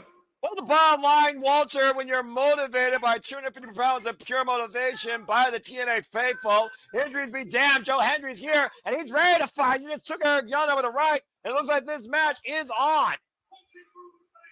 Pushing through the pain. You talk about the intangible you can't measure on a professional wrestler, which is heart. And by the way, shout out to Walter Cruz. If you haven't already subscribed to him, folks, thank you for holding it down solo as I was out on a social activity for the first time in I don't know when. I had an incredible time. I've heard that a lot of news has gone down, and of course, whoa! Big fat body drop as the Order 4 did get the advantage for Bound for Glory Hardcore Wars. I overheard you a moment ago as Tasha Steelz cosplayed a belly dancer. And now we got Joe Hendry and Eric Young here, where Eric Young's looking to cleanse TNA from the disease known as this pure motivation. AJ Francis earlier, let me catch you up. AJ Francis did that little interview with Hardy, choke slammed him to the table, and then Santino made it official. Tonight, Matt Hardy one-on-one with AJ Francis was added. As we get asked by Elegance came out, relinquished the title. It almost sounded like she retired. She didn't say exactly what her injury is, what happened. She said, I can no longer compete. And whether you booed me or you cheered for me, I love you guys. Me winning this title meant everything. And I'm sad, but I can't do it anymore. She gave the title to Santino and Carlos. And then they announced an impromptu battle royal where the last two will later meet tonight during Victory Road. That was on the pre-show. The last two were Kalani Jordan from NXT and Lei Ying Lee. So now official one-on-one Lei Ying Lee and Kalani Jordan for the Knockouts Championship. What the fuck?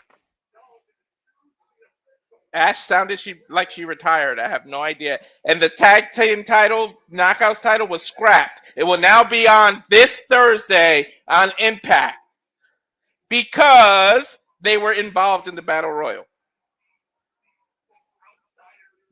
Well then, on that note, Joe Hendry and Eric Young won on the ring. Fuck flop dollar and. And people said you would be happy, but I spoke for you. You can speak for yourself. I said no one's happy when someone's injured, regardless of how you feel about Ash. No one wants that passion taken away from them. And she had to relinquish the title due to injury. You would not be proud of that. Now, I'm just a simple man, and I feel like people don't care much about this grudge match, so let me talk to you. The essence of professional wrestling is the connection between worker and fan. You love what you love. You engage in what you enjoy. You fucking hate what annoys you, yet still intrigues you. As you want to get a glorified bimbo bitch Maybelline non-endorsed character, get her comeuppance eventually by a worthy competitor. That is the goal of a heel in the business, to push forward a babyface. And I believe that would have been Indi Hartwell Bound for Glory. The fact of the matter that not the character, not simply the competitor, but the person known by Ash in wrestling. Fuck Elegance branding aside. Character outlook aside, I never, ever wish ill will on a human being regarding what they love doing to us, for us, by us, and that is entertaining. I fucking hated the Elegance brand, and Ash was the forefront of its creation, but there is no denying she kept a focus, whether you liked it or not. on the TNA Knockouts division. I have nothing but respect for the human being Ash, and if this is her farewell from what she loved doing in ring, leading this locker room towards the future, the true alternative of women's professional wrestling, I have nothing to say left but thank you, and whatever the future holds for you, may it only do more good for you in whatever you choose to do, or as much good as what you've been doing with your life, with what TNA Wrestling has brought to you. Thank you, Ash. Yeah, I don't think we got Ash by Elegance tonight. I think we got Ashley Sabrera in that ring. She was raw and emotional. With that being said, speaking of emotions running at all-time high between Joe Hendry and Eric Young. Joe Hendry looking for his first big win here, and who knows how long here in TNA, looking to shut Eric Young up. But to Eric Young's point, Joe Hendry was the catalyst to that trick-ass game, holding hostage the TNA World Championship, as of course it was stolen from Joe Hendry at NXT Battleground. And clearly people like Eric Young particularly have not let Joe Hendry forget about it. A great naked choke applied now by the world-class maniac, former TNA World Television, TNA World, TNA Tag, TNA World Television champion of many facets. Basically, every title in this damn company. We still don't know who attacked Joe Hendry too, so that's still a story that's ongoing. Well, does Eric Young have a believer in him that believes in his mission statement that Joe Hendry needs to be cleansed from TNA? Because remember, the Northern Army is no longer a thing. Icarus and basically, I'm going to call it what they are. They left for Eric Young, especially when Joe Hendry interfered in that match via distraction and cost Eric Young against Icarus. And again, naked choke applied. And of course, we know that Eric Young loves to soften his opponent's neck for that ridiculous pile driver as he's bringing Joe Hendry down. The man has the body grapevine. And Eric Young right now looking to send Joe Hendry to sleep. Somehow, Joe Hendry trying to will on the faithful that still chant, "We believe." Trying to find second life in this match. Singles grudge match here. Nothing on the line but pride, if we're being perfectly honest. Holy shit, did you miss a match with Ali and Moose too, man? Those two went at it. I'm not surprised, but I imagine it was a distraction finish by someone in order for, regardless of you don't trust a politician. Oh, what else did you miss? Oh, Santana went over. Santana went over with the spin the block, but right after Trick Williams came out, hit him in the face with the title. And that's how he was left, and then he walked out. But Santana did get the win. So Santana's going to whoop that Trick, hopefully at Bound for Glory. Oh, a nice stalling vertical drop suplex by Joe Hendry, trying to breathe new life in this match. The victory road definitely leads to Bound for Glory. Yeah, and apparently it's a rocky road. And again, to Ashley, I wish her nothing but the best in whatever her future holds. So we see now the indefinite end of two wrestling careers. Ashley and Adam Cole this year alone, not on their own willing way they wanted to go out. Damn. You hate to see somebody get taken away from what they love so much. Absolutely. At the end of the day, whether you hate it or love it, character investment or wrestling, analysis aside, you're still engaged by the fact they are in this world that we all connect with, and that's professional wrestling. Nice follow-away slamming a kip up here. When did Joe Hendry get a clone in the audience? Wait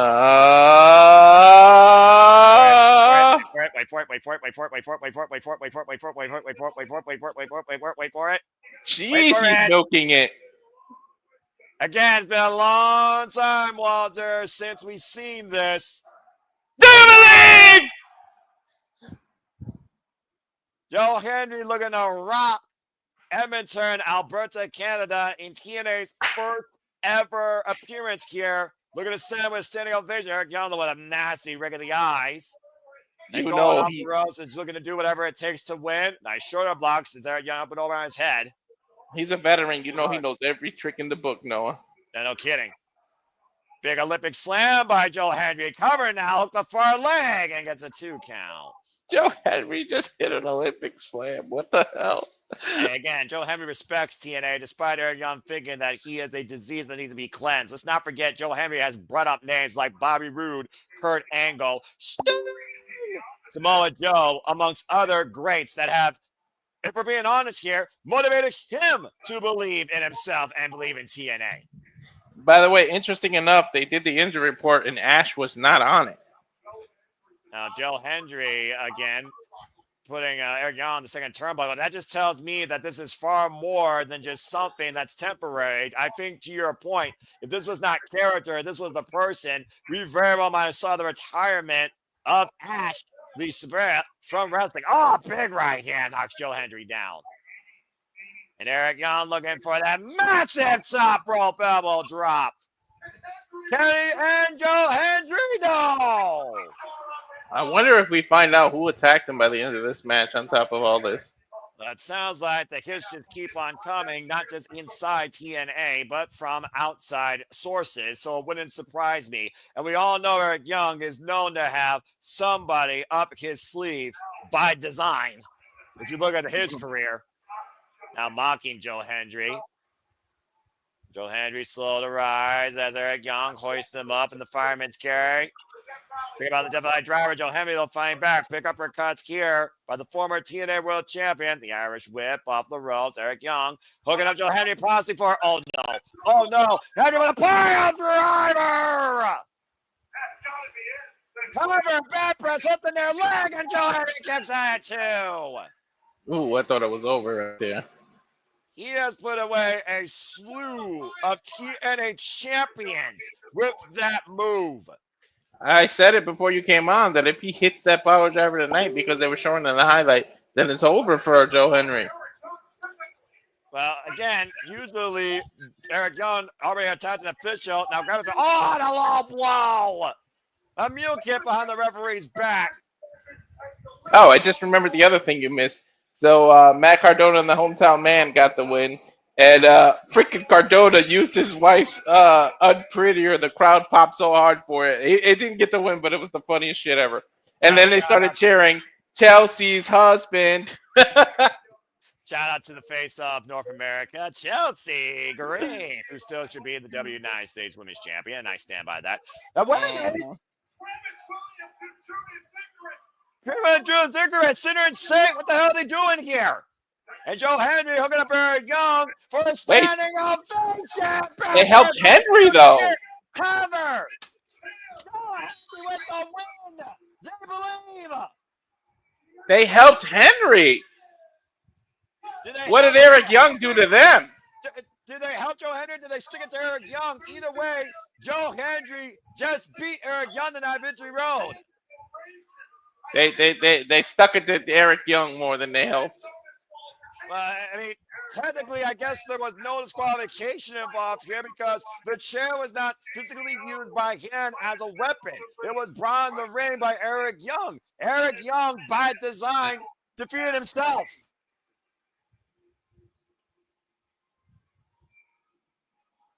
Well, one thing's for certain, TNA still believes in Joe Hendry as he motivates the masses here tonight in Edmonton, Alberta, Canada. Joe Hendry does not look 100%. You could tell. I wanna. It's going to be interesting to know who attacked him. Well, for now, that's a question for another time because we want to believe that Joe Hendry can literally still be the saving grace of TNA wrestling, and apparently Sinner and Saint believe so as well. Seeing the light out of Eric Young's madness.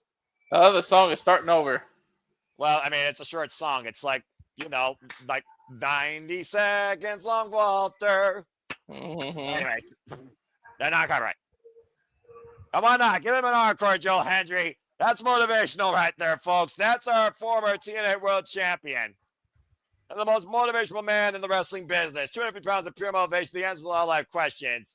But is it the answer to what feels like a TNA invasion? But no matter where Joe Hendry goes, Walter, one thing is for certain. We believe. Mm-hmm. See, this is a lot easier than yeeting, by the way, folks. Oh, isn't it? Oh, my goodness. Yeah, exactly. Because I'm just slowly swaying with the masses here. And again, thank you to those that have tuned in. And Walter Cruz, God bless you. Incredible job. It sounds like it. You kept the thing rolling on both sides. And maybe you should do this more often. Maybe I should go bowling more often and just leave Walter here solo commentate. What do you think, folks? No thanks. Sure, come on. You can handle it.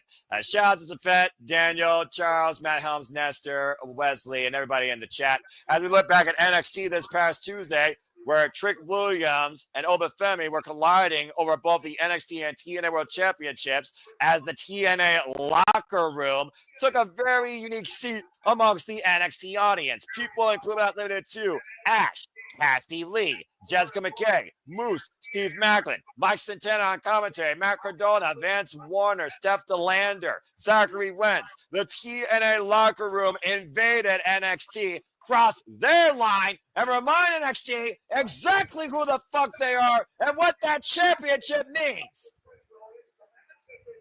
And the match ended, of course, in an all-out brawl, no contest. The NXT locker room collided with TNA. One of the damnedest things I've seen in the last 24 years across multiple companies. Freaking all-out, total nonstop anarchy. They can do the invasion right this time. A chance to right or wrong from the past. Well, I mean, I personally, as I'm TNA faithful and I fuck the black and chrome, I was proud of what TNA did, standing up for themselves and standing up for what is the value and prestige of their championship being held by a one cosplaying Black Snow Booker T trick ass pony. Tonight it's been crazy, man. Come on, who's next? Leon Slater, Mylan Road? Let's go. Nope, like it's the AJ's. Lord have mercy. Well, yeah, you know, I was being humble towards Ash, but I still say fuck Flop Dollar. As of course, we learned that Matt Hardy, to your point, while he was chosen for that table, he will go one-on-one against Flop Dollar tonight here at Victory Road. The ratings killer. Oh, great. I come home to call this match. I did not You're telling me because they were in a battle royal, I couldn't get the tag team championships now for the knockouts. I got Flop Dollar, Matt Hardy instead. Might as well go to a bathroom break. Run our commercial. Run our trailer. Yeah. Delete. Inspiration was involved in the battle royal, so they moved it to Thursday. You know what though? That was one of 3 matches I gave a shit about tonight. You know what makes it worse? What? With Ash being injured, I don't think they're gonna actually let them lose the titles now. You know, I was at bowling with nachos and french fries and ketchup with friends and catching up with friends. And then you brought me home to this with humbling my spirit and cold black heart in showing sympathy towards a person that very well might be retiring from professional wrestling. And then you tell me I got to call fucking Flop Dollar. Speaking of nachos, I'll be back. Hey, Anyway, as Francis takes on Matt Hardy here, one-on-one impromptu at Victory Road as we wait for the Hardys to take on Team 3D in a tables match that was made official this past Thursday on TNA Wrestling when we sign on the dotted line for the final time between Matt and Jeff Hardy and the Dudley Boys. Of course, Bubba Ray Dudley and Devon Dudley. Record saying multiple time TNA were tag team champions in their own right. And Matt Hardy with a microphone in hand. As it seems like the Hardy train continues rolling indefinitely. He's spoken to Team Morella. And tonight's match is going to be a tables match. All right, I guess Matt Hardy wants a little bit of a preparation before Bound for Glory.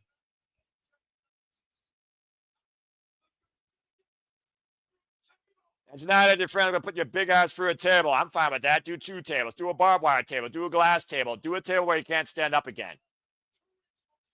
2 weeks from Sunday, of course, Bound for Glory, folks. Again, as I said, it will be the Hardys versus Team 3D. And the TNA Tag Champions will be on the line And it will be a tables match there as well. As Mackenzie Mitchell confirms this, and that ugly grimace on Francis's face. Again, the point of a tables match, folks, drive your opponent for a table. Big shoulder block inside the steel ring steps. Again, Charles, good to see you. Yes, I am back home. And again, folks, we'll be back on TNA again on pay-per-view exclusively. TNA Bound for Glory. That's October 12th from Lowell, Massachusetts. The one final time, the one final table for the TNA World Tag Team Championships. Man and Jeff Hardy versus Bubba Ray and Devon Dudley. Charles, I already am extremely aware of what happened. I saw the Instagram clips during Ash Francis's entrance. I have nothing but humble humility towards Ash and the future of her as a human being when it comes to her own mental and physical well-being. Thank you, Ash, you obnoxious bitch of a character, for what you give to me in TNA wrestling and investing in something I wanted to see destroyed. But I wish that you ended your run a different way under your own means through the story you were trying to tell of Indi Hartwell. Thank you, Ash. All the best. Period. And that being said, I'd rather talk about this than AJ Francis any day of the week. AJ Francis right now driving Matt Hardy's face through the table. And, of course, talking about the Hardys and their legacies. And Dudley's, of course, talking about how we do this one last time. Now they're calling it one last table. Makes me wonder if they're only going to use actually one table in that match. Crowd chanting the same thing I want to echo. I absolutely agree. Fuck Francis. You know, I'm not sure who I hate more at this point. AJ Francis or Don Callis. At least somebody has an eye for a town and actually is a terrible human being. To a degree. I can't imagine somebody that freaking manages people like Will Ospreay, Kenny Omega, Kazuchika Okada is the most absolutely deplorable human being on the planet. Plus, he's not an in-ring competitor taking valuable airtime with the worst talk show in history. And AJ Francis right now just embracing the ire of not only me, but the Edmonton TNA faithful. Hard hours whip to Matt Hardy. Where the fuck is Jeff Hardy, though, is what I'm wondering. And Matt Hardy set up in the corner. Sorry, Noah. By the way, Jeff Hardy isn't allowed into Canada, remember? He has a felony. That's right, I forgot. Flop tower flops over the top rope. I showed earlier, but I'm dog sitting, so I had to feed the dog. That's fair. My nephew's here and his dog. I do keep forgetting about that, so I'll give you that. That's fair. Yeah, Canada doesn't allow anybody with an American felony, anybody with a felony into their country. That's fair. Oh, the reason the Usos were allowed back in is because it wasn't a felony; it was dropped regular charges. Still, I mean, the jurisdiction on what's a crime versus what's not a crime is a whole different conversation. So I heard you. I had you in my ear the whole time. Did I hear you say that they turned this into an actual tables match? That is correct. Jesus, somebody's gonna get Woody, and it ain't Toy Story. Too bad it's not a glass table, and Francis doesn't go through it. Right, first glass. Oh, you already edited it. Thank you. Dude, I got you. You're not alone here. Again, flowers to Walter Cruz. Please subscribe to Influence of Rage of Wrestling for holding it down. As I was out on a social event last time I ever did that, I can't remember. It was fun though. Again, like I said, 2 hours of bowling and probably an average, probably like 70. I love bowling, by the way. Oh, we gotta go bowling when we're in Vegas. By the way, look at the bottom. I still can't believe that is a thing right now. Why is it not in-house? Why do we not just focus on the TNA locker room fighting for their championship? Hey, they were the last two in the Battle Royal. That was the Why rule. is NXT here in the first place getting involved in the TNA Knockouts World Championship picture again? Anyway, Them's the rules, man. Fuck the rules and this NXT-TNA, WWE-TNA transformation. And right now, AJ Francis trying to send Matt Hardy for the table of the fireman's carry. Matt trying to delete AJ. Oh, whoa. Oh, that's it. It's not over. Well, you're right. Now, God bless it. That's right. Francis through the table, but Matt Hardy didn't put him through it. You have to do an offensive maneuver through the table. That was defense. He just moved out of the way, and AJ put himself through the table. That does not count. And not hard enough, apparently, as he's still stirring. As Matt Hardy right now trying to leap Flop Dollar across the turnbuckle patch, just driving Francis's head. By the way, Trying to delete this giant eyesore from what is becoming, of course, the one last table to come at Bound for Glory. By the way, those that don't know, that QR code above was to subscribe to the Rage of Wrestling, and I've had it this whole time. So to be fair, don't be a dickhead. Now, subscribe to Batting for Wrestling. That QR code, if you scan that, it will now lead you into Batting for Wrestling YouTube channel. Don't be a dick. Subscribe. About to say, you might want to put a banner up in the middle next to it that actually shows the channel that's related to those codes, so people actually know what the heck that is. Not everyone scans every random QR code. So whoever did those weird banners about subscribe to this channel, blah, blah, blah, blah, blah, yeah, I'm doing it. That. Someone needs to move those a little bit further towards the right-hand side. We're no longer use those icons in the corner. With the steel chair wrapped around Francis' head. Oh, man, and drove into Matt Hardy's throat.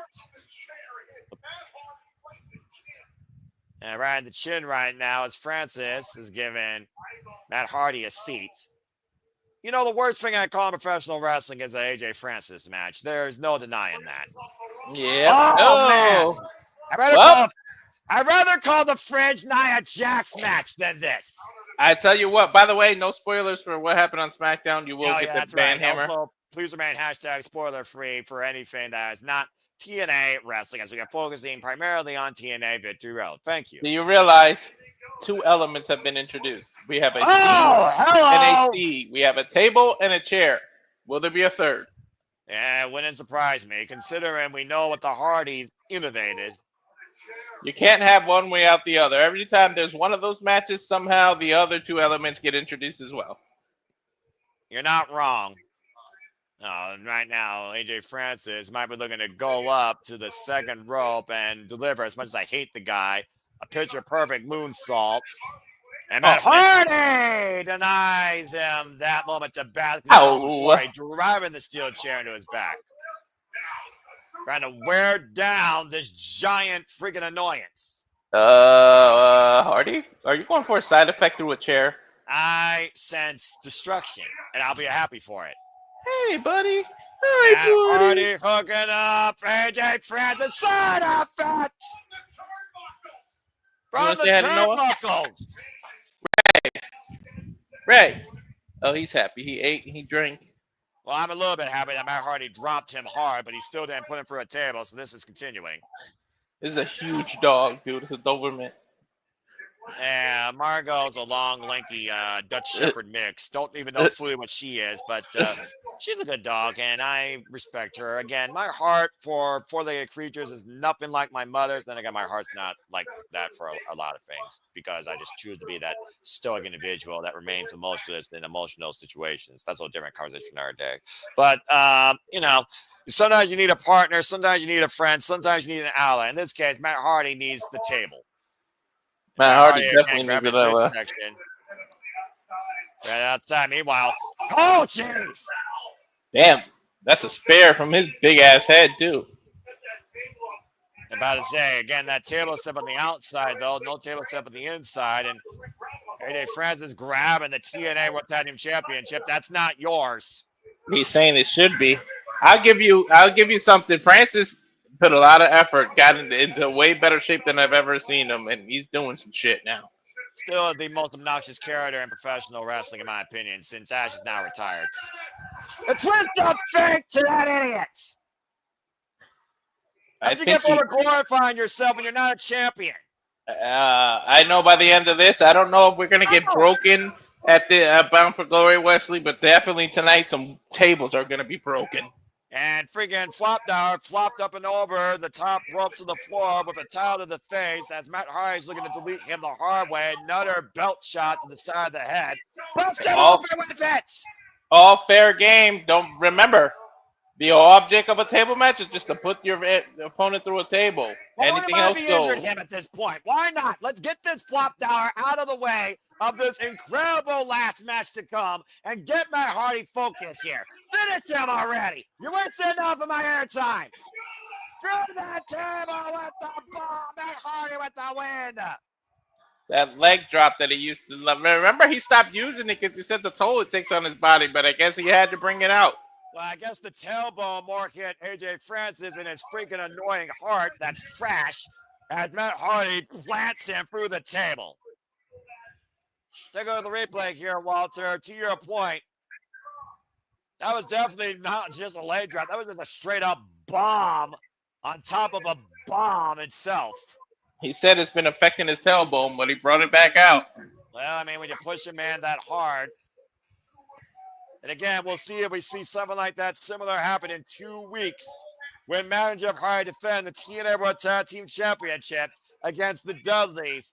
One last tables match for the TNA Tag Team Championships at Bound for Glory. Hey, man, the Dudleys showed up last week. Gonna be a hell of a match for those two legendary tag teams. There's a highlight package. And you think about again how these two tag teams that define a generation, not just through weapons, but through incredible brotherhood and tag team chemistry. And how many times these two teams have shared tables, ladders, chairs, victories, losses. Oh my. The TNA Hall of Famers, by the way. Ooh.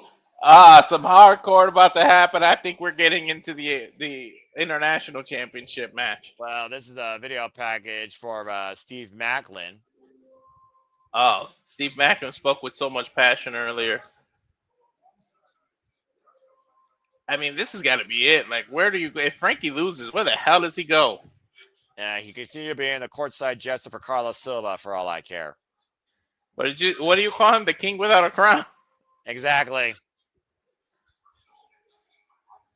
Yeah, it looks like this is a highlight package in the inside of the TNA locker room. I think this is actually an immersed special coming to Fight Network regarding the unbreakable triple threat and the importance of each of those men that fought for becoming the inaugural TNA National Champion. Yep, TNA Immersed. Streaming now on Fight Network YouTube and TNA Plus, apparently. And to your point, as I look now at this Battle Royale situation, which took out the inspiration and a couple of others, Zaya Brookside and I believe Mara Sadeh, came down to Lei Ling Lee. They almost forgot the rules and started going at it. And it's like, no, you're going to face up later there in the pay-per-view.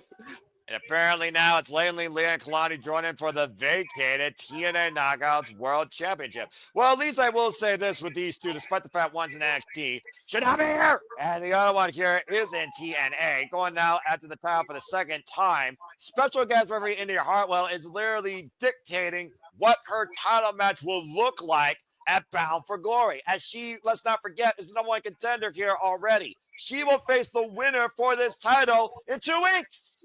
She already did the interview, said she'll call it right down the middle.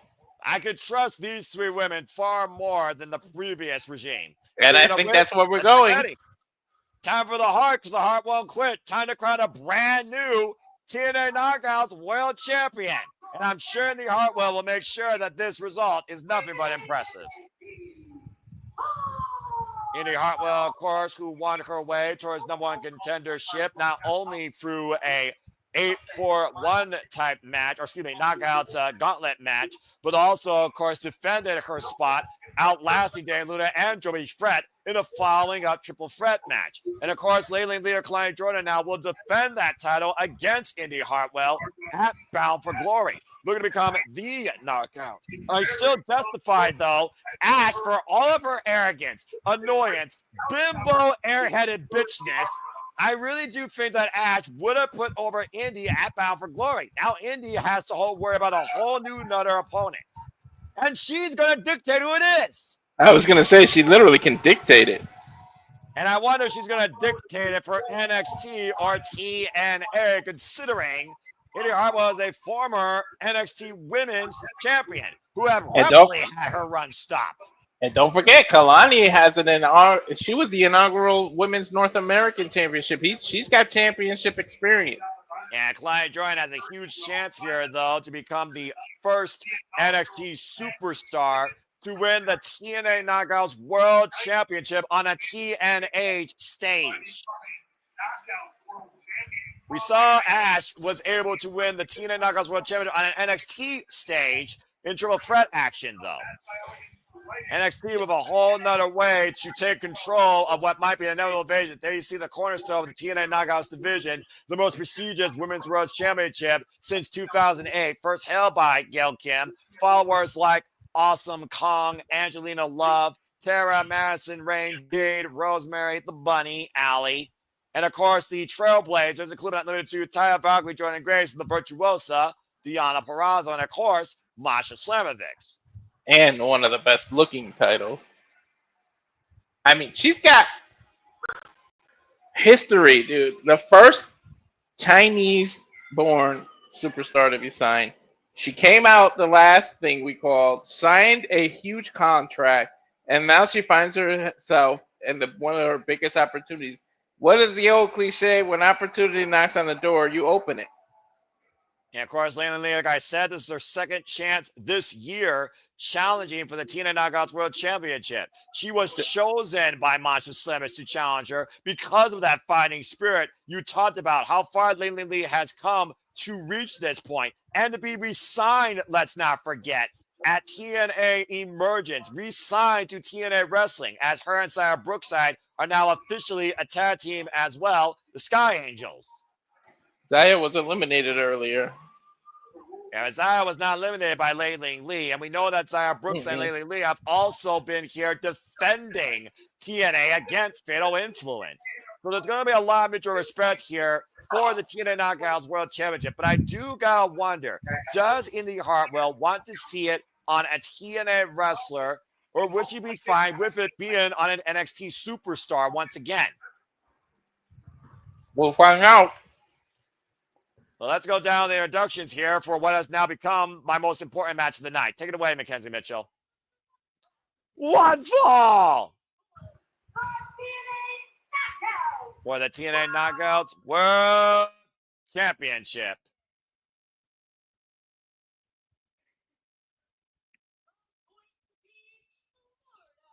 Challenger 1 representing NXT, Kalani Jordan, as Walter alluded to. She is the inaugural NXT Women's North American Champion who won that title last year at NXT Battleground in the UFC Apex. And the other challenger for Chelsea in China, representing TNA Wrestling, 37 years of age, 8 years in the game, Lei Ling Li, who has yet to hold a single piece of gold in her wrestling career. Second chance ever for the TNA Knockouts World Championship. There you see Indi Hartwell presenting the prize. The winner of this match tonight will become the 68th TNA Knockouts World Champion in this title's illustrious history. Sienna, Laura Vaness, known as Chelsea Green, Maria, and of course, Tasha Steeles, Mickie James, who of course is going into the TNA Hall of Fame alongside the beautiful people. So many incredible greats have held a legacy and lineage to this cornerstone of women's professional wrestling. Literal. This is so unique that Indi actually gets to determine who her opponent is. Again, like I said, Indi Hartwell, the special guest referee for this match, could literally controlling the future of this championship. Bell reigns are officially underway. You got to figure about, again, is pride going to come into play here on either woman's behalf, considering what happened this past Tuesday night when TNA invaded NXT? Is that added pressure to Lei Ling Li, who has to represent TNA? Can't let that title go back to the enemy. And to your point, Indi Hartwell, special referee, calling it right down the middle. You don't think he has concern regarding that? I believe she does. There's got to be tension here regardless of what company you represent here regarding the fact this is for the TNA Knockouts World Championship, a title that none of these three women have held yet. And Kalani Jordan is an outsider. Let's just call it what it is. Definitely an outsider. You think about this TNA Knockouts locker room with Steph DeLander, Killer Kelly, the unhinged Danny Luna, Jody Frett, Rosemary, who hasn't held this title since freaking 2017, Mara Sadegh, who recently signed to TNA. All these women could be here facing Laylee Lee instead, but somehow NXT's Kalani Jordan's in the mix. Well, Sade was on the injury report. Oh, well, still. The mixed martial arts background, of course, of Laylee Lee versus the gymnastics prestige background of Kalani Jordan, all-around collegiate college athlete, national athlete, excuse me. The striking ability of Laylee Lee versus the absolute agility and athleticism of Kalani Jordan are the intangibles here in this match for sure, Walter. Mm-hmm. And experience. Kalani Jordan, by the way, folks, has only been involved in wrestling through the WWE Performance Center, has only been involved for 2 years. But think about all she's accomplished in that 2 years already. Drop kick! Again, Nagra is doing his Northern Championship, to your point, her only accolade, but she did hell it for 140 days across 5 successful defenses. Went for a kick, able to sweep the leg out, though, denied. Now on the floor, of course, Indi Hartwell is going to have to show leniency here because you can't imagine she wants this title held in abeyance. It's not like she's going to willingly let it just be given to her. Everything Indi wants to do, she wants to earn. And I bet you she expects both these women to earn this victory tonight. Ooh. I think both the women expected themselves. And knee right to the face and the follow-up, running drop kick, takes down Kalani Jordan. Laylee Lee now with the cover, Indi in position. Gets a 2 count. Oh my God, that dog scared the shit out of me, man. That big dog, when they barked, woof. And good officiating so far by Indi Hartwell. Great positioning and a nice, balanced, steady count. Yep, nice and fair. And snap Mayer. Jumping splash is the cover. Over the far leg with a back press, or lower press, and a kick out by Laylee Lee. No, either way, we make history tonight. Yeah, I will give you that. This sure as hell was not on my radar for a show that I felt was going to be made. Covered now by Laylee Lee. Kalani, though, reversing. 2 count on both women here. We get the first either Chinese-born champion in TNA, or we get the first NXT person to win the TNA title in TNA. Yeah, great jackknife rise, by the way, by Kalani Jordan. Both women test the backslide. Cover with the backslide now and the 2 count. Woo! Went for a big kick. Again, sweep of the leg. Great agility by both. Sweep out by Kalani. Lateral press again. And a kick out 1. Sweep the legs now by Laylee Lee. Cover on Kalani. And a kick out at 1. And the bridge out by both, might I add. Both these women are tit for tat in the aerobatics. Very evenly matched. I will say, despite the fact we are dealing with an outsider, and I am TNA faithful, I respect Kalani Jordan, especially for what she does in that ring. We'll see tonight if Kalani truly can do anything.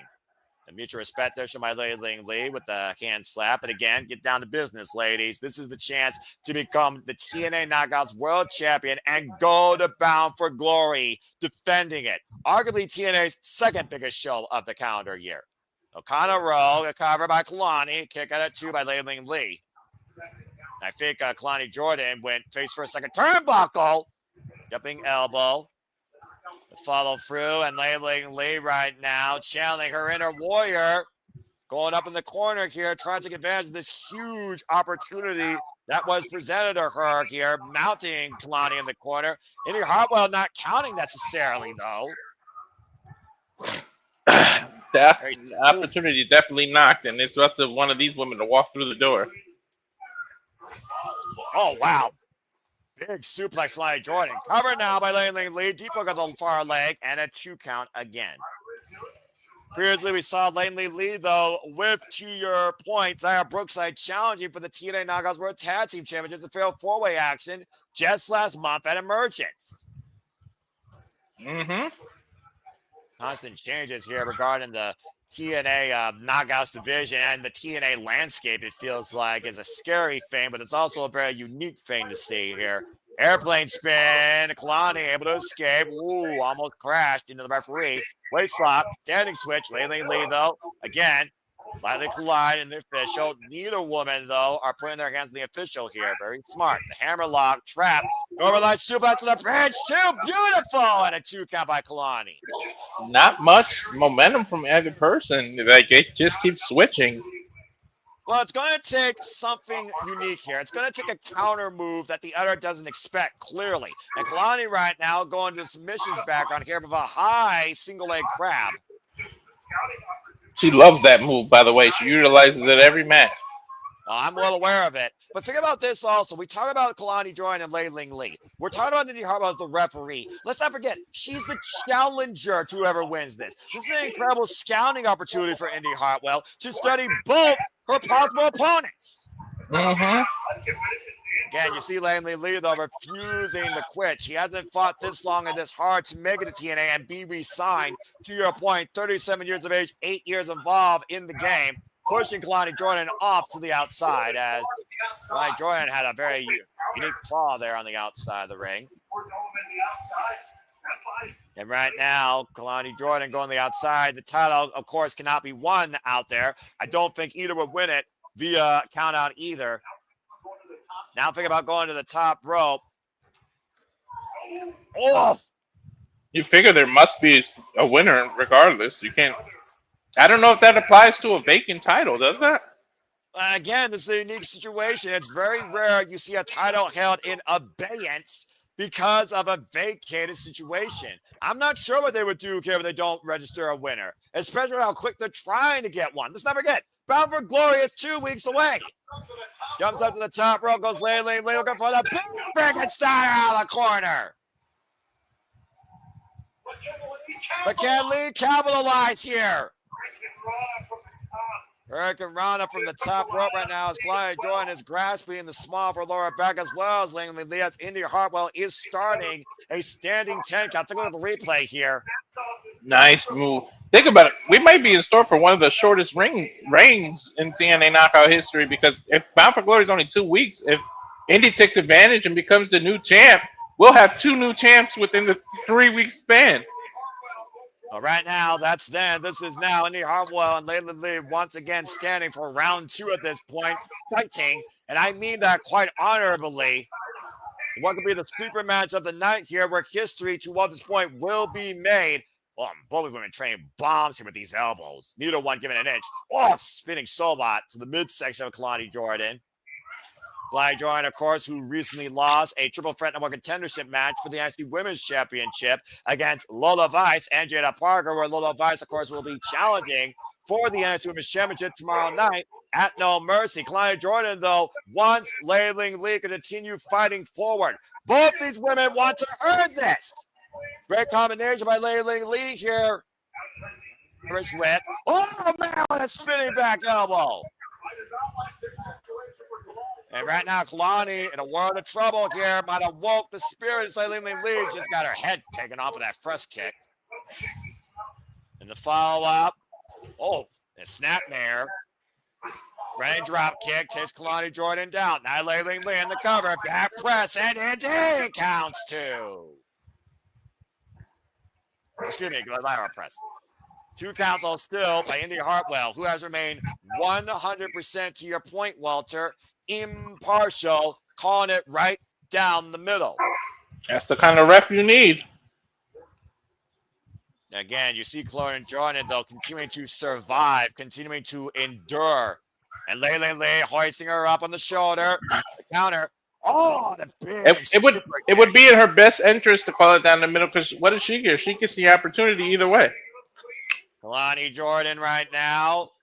That again, caught her in. Schoolgirl, deep roll through. Hook Kalani again. And a boom! Blow the thunder bomb down her to no! Not quite a blue thunder bomb. Not quite. Somehow Kalani Jordan is still in this as she finds reprieve on the outside for the moment. I legit thought that she had her there. Indi's slow and hesitant to count. Crowd chant, this is awesome. I agree. This is Women's Professional Wrestling. This is the TNA Knockouts division. This is for the cornerstone, the TNA Knockouts World Championship. The Irish whip. Lei Ling Lee stops herself from going on the apron, catching her with a back kick. Takes Kalani down again. Great scouting by Lei Ling Lee here. All about the Knockouts Championship, but they got to keep their eyes off on their opponent if they're going to seize the prize. Kalani Jordan spinning like a needle on the record off the apron. Oh, God, got caught. Damn. And Lee goes down hard. I think she wanted a Hurricane Rana, but the table was there and she got caught. And almost into a modified power bomb. Now assisting on getting Layla Lee back inside the ring. Kalani Jordan unleashing her warrior spirit here. Perhaps a shot of adrenaline here for the NXT arrival. The Irish whip off the ropes. Hartwell back elbow running through Layla Lee. And a beautiful kip up by Kalani. Wow. She is fired up here, Walter. Indeed. I mean, opportunity out of nowhere. Kalani trying to find what she needs to do to put Layla Lee away. And both women tied up with the kick. But look at Layla Lee counter. FTF. A crowd face applied here, but high angle, not over the bridge of the nose or impairing the vision, but literally squeezing the head like a vice on Kalani Jordan. Layla Lee put Kalani Jordan away and seized this opportunity. You know what? One of my big questions is, what is Kalani doing here anyway? She didn't know she was going to get this opportunity, and Ash was going to do what she did at the beginning. And a kick out here. Lee had that STF in and changed position, and Kalani Jordan was able to find an escape, and I had to do with obviously the way that she had her vision not impaired. Again, Kalani just driving her fist into the back of Layla Lee. Both these women right now are just releasing the rage out of each other. Good grief. Oh, X Factor! Planted face first. But yeah, it's interesting. Why is Kalani there? Was there an angle for the invasion? Because she didn't know she was getting this opportunity when she walked in. Well, despite that, we got front split, cover two, kick out. Invasion angle aside, and fuck the black and chrome in NXT. Kalani Jordan and Lee are putting on a clinic in creating history. I don't know, Walter. I don't want to think the story comes into play here. I want to think that an unforeseen circumstance has created an opportunity for both these women in their ultimate chance to become a champion. Oh, my God. Uh-oh. She was going for one of a kind, but she dropped it on the back of Indi Hartwell. The referee's down. Uh-oh. Unfortunate position by the referee, and Layla Lee is back to her feet. Oh, man, spinning back heel kick. Kalani is down, cover. 3, 4, God damn it, get another referee out here. 6, 7, we should have a new Knockouts World Champion. Indi, get to consciousness already. Indi Hartwell in position, cover 2, God damn it, kick out. Now we got to wonder if after getting that move, does bias come in? Was that the moment that Layla Lee had left to seize on this opportunity? And again, Indi Hartwell is not a registered official, so she wouldn't know that was happening. She was checking on Layla Lee, and Kalani, unfortunately, hit her. Now up for the fireman's carry, trying to look for Thunderstruck, unable to hoist her up. Kalani Jordan, though, inside cradle. Jordan had it, Layla Lee cover. Whoa, did that look like a fast count to you, Walter? Sort of. Swing and a miss. Test the stream, call him with a backslide, the reversal. Over the clothesline. Oh! The stunner, by God! Split leg, flat out stunner. Looking for. What a guy! Cover 2! Kalani Jordan is the new TNA Knockouts World Champion!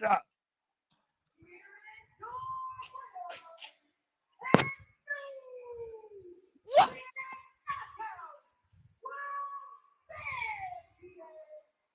What?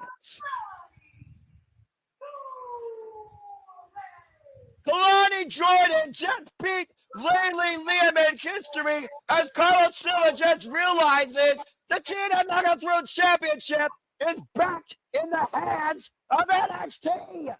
It is up to Indi to get that title back. And Indi Hartwell was the one that had to do the 3 count. The most reluctant 3 count too. Did you see her look when she counted that third?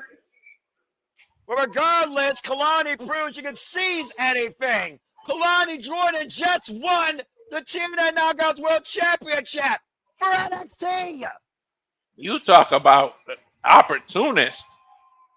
I call conspiracy theory if she was the only NXT representative in that Battle Royal. I think you're onto something, Walter. A fix was in, and it worked. But I can't argue that Lei Ling Lee fought with every fiber of her being. She has nothing to be ashamed of. It was an honorable bout, but I still can't believe NXT once again has the cornerstone of the knockouts. Lei Ling Yi had the match won though. Had a 50 count, man. And unfortunately, inexperience of being an official, Indi Hartwell may have inadvertently cost Lei Ling Lee. Regardless, Kalani Jordan is the face of the TNA Knockouts. And the TNA Knockouts Championship is once again back in control by NXT. She cost TNA. Well, either way, to your point, those two, there may be some mutual respect right there as well because they used to share a locker room. Indi Hartwell and Kalani Jordan will fight for this title at Bound for Glory. As you see Ashley Snimmer up on the entranceway endorsing her as she's stepping away indefinitely from in-ring competition. With one championship retiring, another champion rises in a first ever opportunity. Kalani Jordan is the new TNA Knockouts World Champion. Whether Indi Hartwell finds that impressive or not, this is your TNA Knockouts Championship match at Bound for Glory. Dude, Indi has not taken her eyes off that title. I don't blame her, not a single damn bit. Speaking of titles, as you alluded to, God bless it. The Elegance brand with the personal concierge, Em and Heather by Elegance, will defend the TNA Knockouts Tag Team Championships this coming Thursday now on TNA Impact against the Inspiration. Cassie and McKay looking to prove that third time's the charm. Walter, what the fuck? I don't know, but thanks for the idea of nachos. That was some good shit. Well, I will say that was also good shit, too. That was a very good match, but I'm still pissed.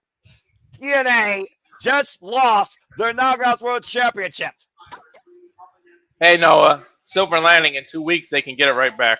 Well, I pray to God that you're right, because the more I see this happening, the more I believe we are on the verge of saying WWE TNA. We're getting a look at Leon Slater backstage warming up. Well, he's got to get ready. Like he's in a garage. He don't even look backstage. Well, as that's still to come, also to come tonight, Steve Maclin goes one-on-one with Frankie Kazarian with the TNA National Championship on the line. Maclin looking to tag him and bag him, add a foolish king without a crown to that list. It's not going to take a mic check. We'll see if he kills him on arrival once again. Maclin defends the TNA National Championship against Frankie Kazarian. Understatement of the year, Charles. About to say, what the fuck? Ash retires maybe from wrestling, and Kalani Jordan is the new TNA Knockouts World Champion. Are you fucking kidding me? What? As a Marine. About to say, as we look back at Steve Maclin, who's no stranger to fighting on battle lines against guerrilla warfare, against the most annoying, the strongest of foes. Kazarian, of course, who is a 6-time X Division champion. He's already survived, though. Again, Maclin proving how bulletproof he is. He survived a dog collar match. He survived Vince Warner's madness. He endured always Ray Matt Cardona. He was able to overcome Jake something, and that was something. Now Maclin tests his fortitude against the self-proclaimed king of TNA, Frankie Kazarian.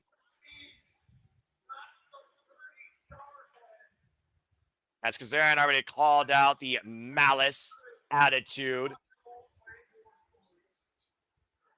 underwhelming the war stories that Steve Maclin wears like a badge of honor as he defended our country and have turned him into not only the man, but the competitor that he is, a real champion, a fighting champion.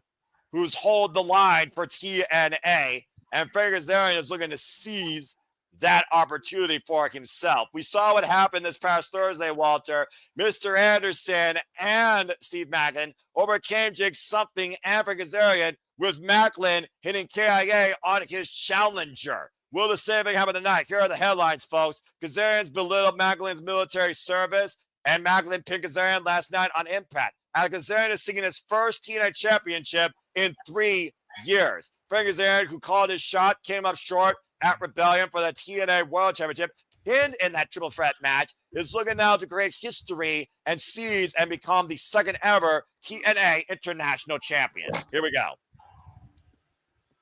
Look at those headlights. Or headlines, I should say. About to say. And here comes Frankie Kazarian, self-proclaimed king of TNA. What's a king without his crown? A joke. But I will say this about Kazarian. He is one of the last old guards. He is a man that is self-absorbed, but he is battle-tested and he is accomplished. But since coming back to TNA and claiming that he is the king of where TNA has been, he has won nothing to show for it. Talk about these king speeches that this self-proclaimed king without a crown has been talking lately on TNA, Walter. Yep. That's all he can do is talk until he wins the big one. Sorry, JJ. Yep. Jeff. Well, all I gotta say is actions speak louder than words. So as far as I'm concerned, he's a keyboard warrior at the keyboard unless he proves tonight that he can actually win the TNA National Championship. He's a microphone warrior. That's not much better. And this guy right here is Bulletproof Maclin for a reason. And shout out to Boots to Boots podcast that, of course, he and the Virtuoso Dion Perazzo now do. Please go take a listen to that when you can. Yeah. Sorry, you missed this. Because right after that interview, Triple A's El Messias was there. What the hell? Yep, and he confronted Steve Maclin, went nose to nose with him. Well, now I know who Steve Maclin's next challenger is going to be. Thanks for further confirming the reason that Frankie Kazarian will not be a champion in TNA wrestling. That being said, thank you for that, both of you. Also, I did see prior to coming in here the Instagram reel of her speech and saying that, so thank you. But bottom line, Kalani Jordan is the TNA Knockouts World Champion. What the fuck world am I living in? As far as Kazarian right now is looking for his first title in 3 years. Kazarian has not won a single championship since returning officially home to TNA Wrestling.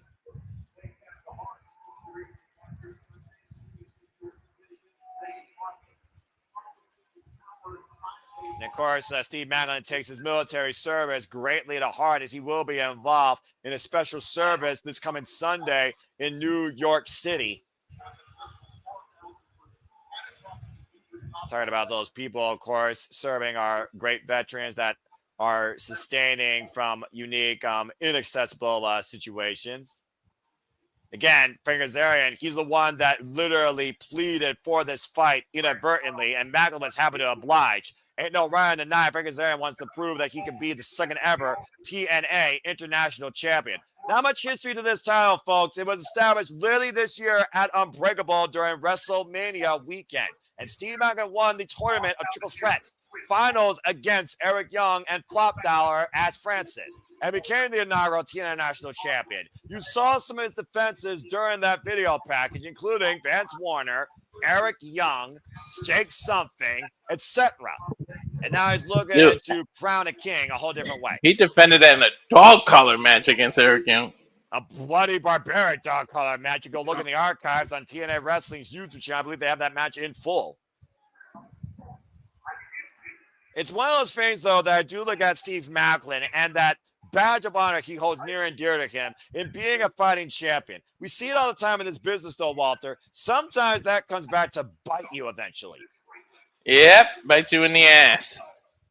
Steve Maclin right now, who's been the TNA National Champion for 163 days, is going into his 10th defense tonight, including a defense at Wrestling Revolver against Damian Chambers successfully. He's also defended this title in PWG. He's taken this title wherever he could and has tagged and bagged and held the line down for the International Championship. Oh, he's definitely tagged him back a bunch of people. No count out those qualification matches, dog car matches, triple threat matches, you name it. Maclin has literally endured it while being the TNA National Champion. A nice double wrist lock hold here on the arm. Taking Kazarian down. And I do wonder this is going to be a straight up match here because I do think Kazarian is capable if he actually focuses on what brought him to the dance in the first place. Deep arm drag there by Steve Maclin, taking Frankie Kazarian up and over. Super deep.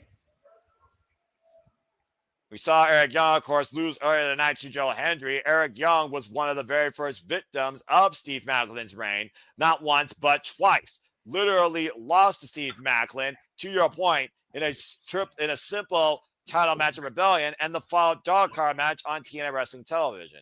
Also defended it against Jake. Something! Thank you. Do that. Who were once actually a tag team that I was thinking was going to be serious. All right. The Irish Whip. Well, I mean, again, the jury is out. Oh, McKay immediately. And Kazarian goes to the ropes. Kazarian knows what that feels like, of course. That double underhook, elevated DDT that dropped him for the 3 this past Thursday on Impact Wrestling. Now, what the fuck? Kalani Jordan is the knockout champion. Like, this, it just hit me again. Like, what the... I'm telling you, we are just on the verge of the official acquisition announcement of TNA becoming WWE TNA. And I really hope I'm wrong here. I really hope that WWE justifies in my belief that they actually care about other companies and doesn't want to absorb them, assimilate them, use them for their own selfish gain. Kitchen sink knee to the midsection of Frankie Kazarian here. The landscape of TNA has changed forever right now. Yeah, and unfortunately, it's being taken over by WWE. But right now, Steve Maclin has been holding the line with the Hardys and Leon Slater as the real TNA champions. Oh, my God. Could you imagine? Oh, TNA versus NXT. Cover. You do it at War Games, but you do it in a lethal lockdown match on WWE TV. Come on, Triple H. Steal that idea. That's one idea you can steal. You're expecting Triple H to be that creative? Oh! Hey, if it happens, remember who said it first. Aaron up with a side step by Kazarian as Maclin crashes on the floor onto the entranceway. That missile did not hit its target. Coordinates come up with empty as if you're playing a game of Battleship. And it looks like Maclin might be bleeding from his mouth. Might have busted a tooth there. And Kazarian knows that very well, how battle-tested Maclin is, and those battle scars he might be showing. Take a look at the replay here, Walter, and watch this sidestep and this crash and burn. Eesh. A scud to the outside. I think the only saving grace for Maclin there is that he landed on the floor versus the actual steel-plated rampway. And a slingshot. Elbow drop over the top by Kazarian across the throat of Steve Maclin here as, again, Kalani Jordan next to him as the TNA Knockouts World Champion. Yeah, I don't know how I feel about that. The ironic thing is that come tomorrow night, you could have Kalani Jordan and Lola Vice both as NXT and TNA Women's World Champions. And now the sidestep, the elbow strikes. What are they going to do next? Tie for tie with those two? The cover, with a far leg and a 2 count. Well, Jessie Jane, if by some miracle she holds on to the NXT Women's Championship, will she challenge Kalani Jordan to get that title back? Let's not forget, Jessie Jane previously held both those championships. You see right now Kazarian here, just jaw-jacking the TNA faithful here, and Maclin in a vulnerable state in the middle of the ring on the TNA logo. This year is nothing futz right now with WWE and TNA and NXT quite literally.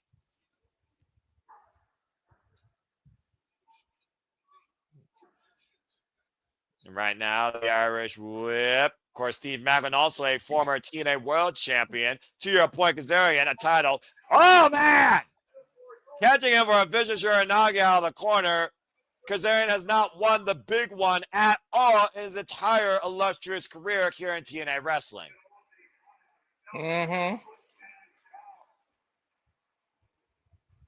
Grabbing Slamovich's back, and Maclin continuing to fight forward against Frankie Kazarian's barrage of verbal and physical assault. Combination offense here by Kazarian, taking Maclin's head off with that lariat. Good grief. Kazarian's got Maclin right where he may want him. Now rearranging his jawline here.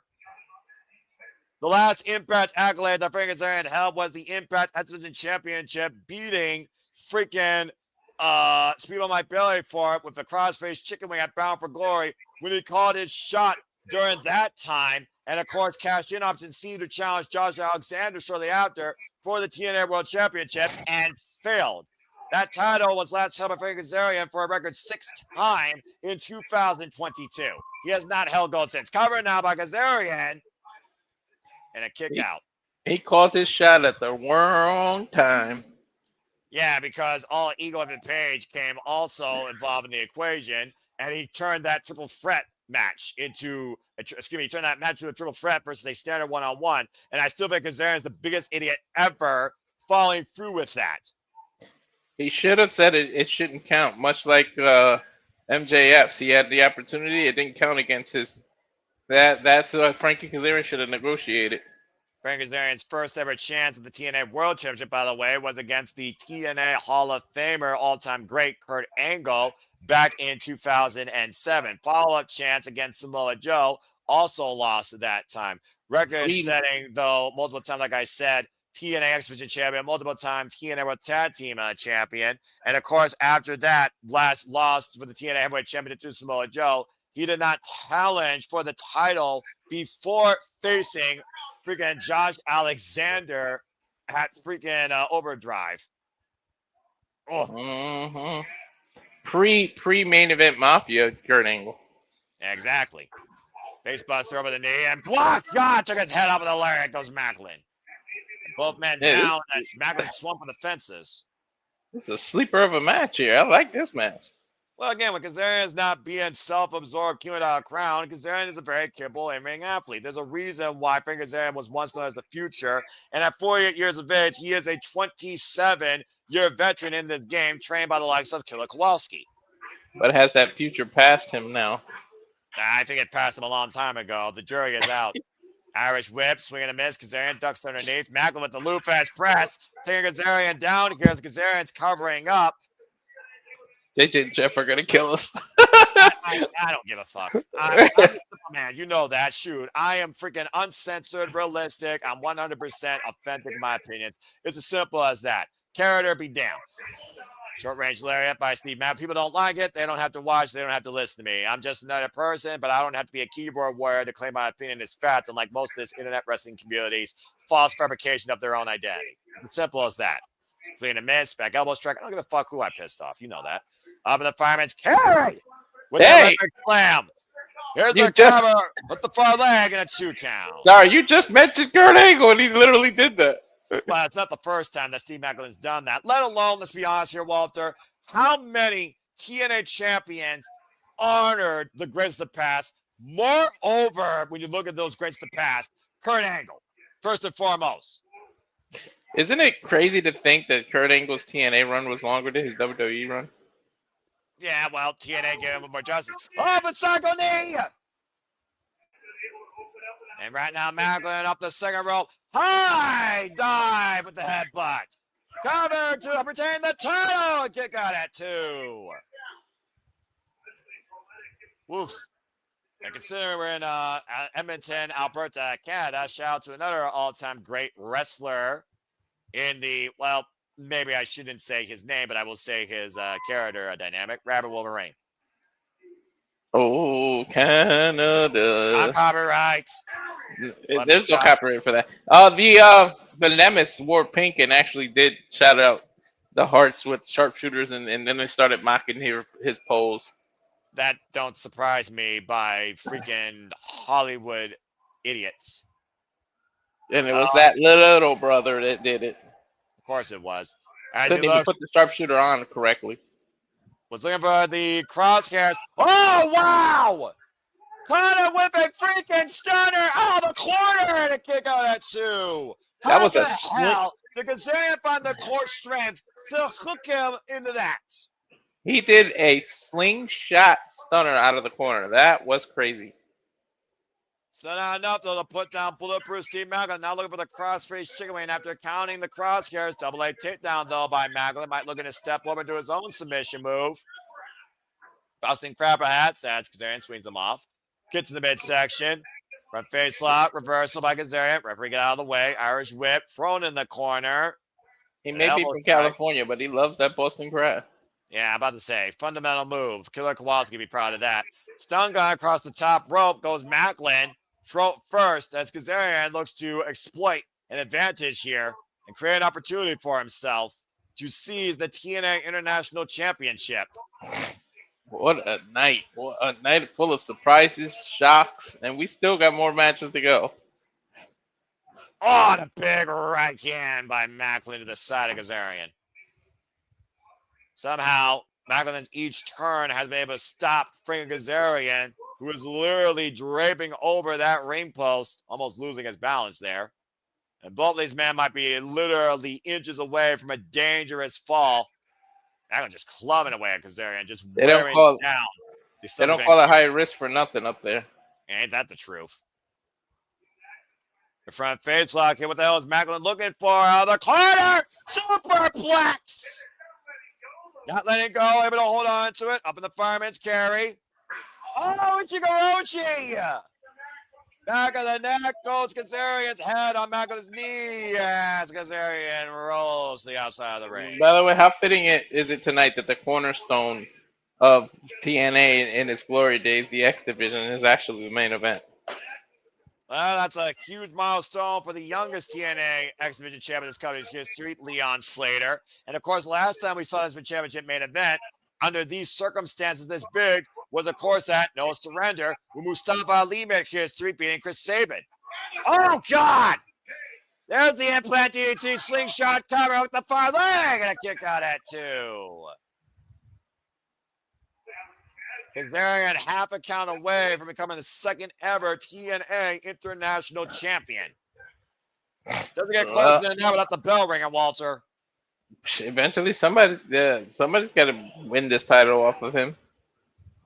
Again, how long does Maclin want to hold the line, or can he hold the line? Again, your body does give versus your will. Now, Kazarian, wait a minute. Spanish Fly? I think it's over the flux capacitor, Walter. Oh, hell no. The massive headbutt, though, creates separation as Maclin is stuck on the top rope and Kazarian sent down to the ring. And right now, Maclin might be looking to take another big risk here. Kazarian in the drop zone. Can he connect? And Kazarian gets out of the way. Maclin face first. And Kazarian immediately with the crossface chicken wing applied. Chicken wing. He looked like he tapped, but he was just trying to grab Frankie's hand. He was telling the ref no.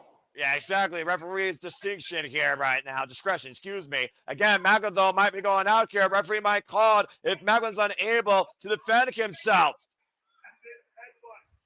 That big headbutt literally rocked Maclin's brain cells already. Kazarian might be moments away from being champion from the outside. Maclin on the attack with the scud. Taking out Kaz on the rampway. Now bringing it back inside the ring. And once again, Maclin has his target where he wants him. Hooking him once again in the corner tree of woe. And just stomping away at the midsection up for Kazarian. We tried this once before. Let's see this time if you have the target in sight. Maclin looking to set him up. With his eyes on the grand prize. Tag him. Bag him. Can he bag him? Wait. What? Is that the AAA? What? There's Messias! El Messias. El Messias just got scuffed by Maclin, but he's not even an in-ring competitor. What the hell's he doing here? And he didn't touch Steve, so there's not a disqualification. Oh, no, and a kick in the uprights in the second rope by Kazarian. Now slingshot cutter!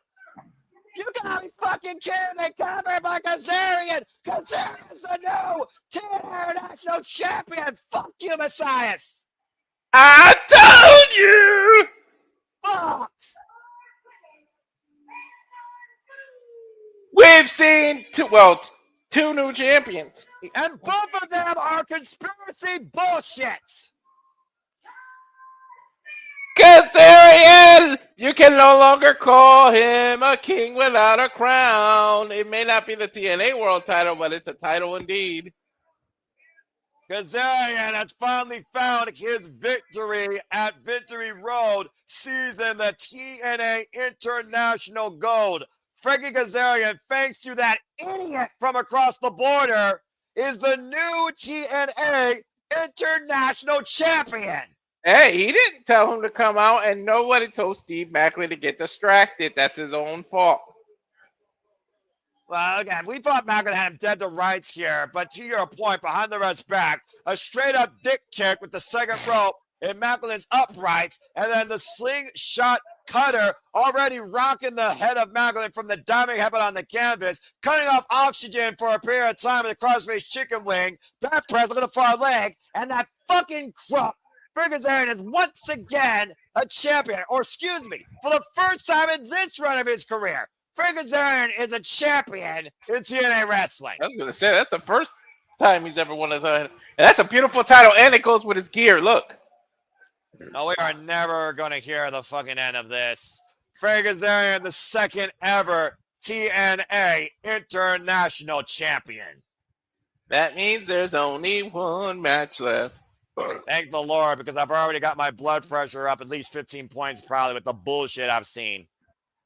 But to your point, before we get there, let's keep in mind, while we only have one match left, we will be bound for glory 2 weeks from the day where we pray the end of the trick-ass era ends as Mike Santana looks to fulfill his path of purpose and bring home the cornerstone of TNA. From Lowell, Massachusetts, 2 weeks, October 12th, Bound for Glory, TNA World Championship, Trick Williams of NXT versus Mike Santana.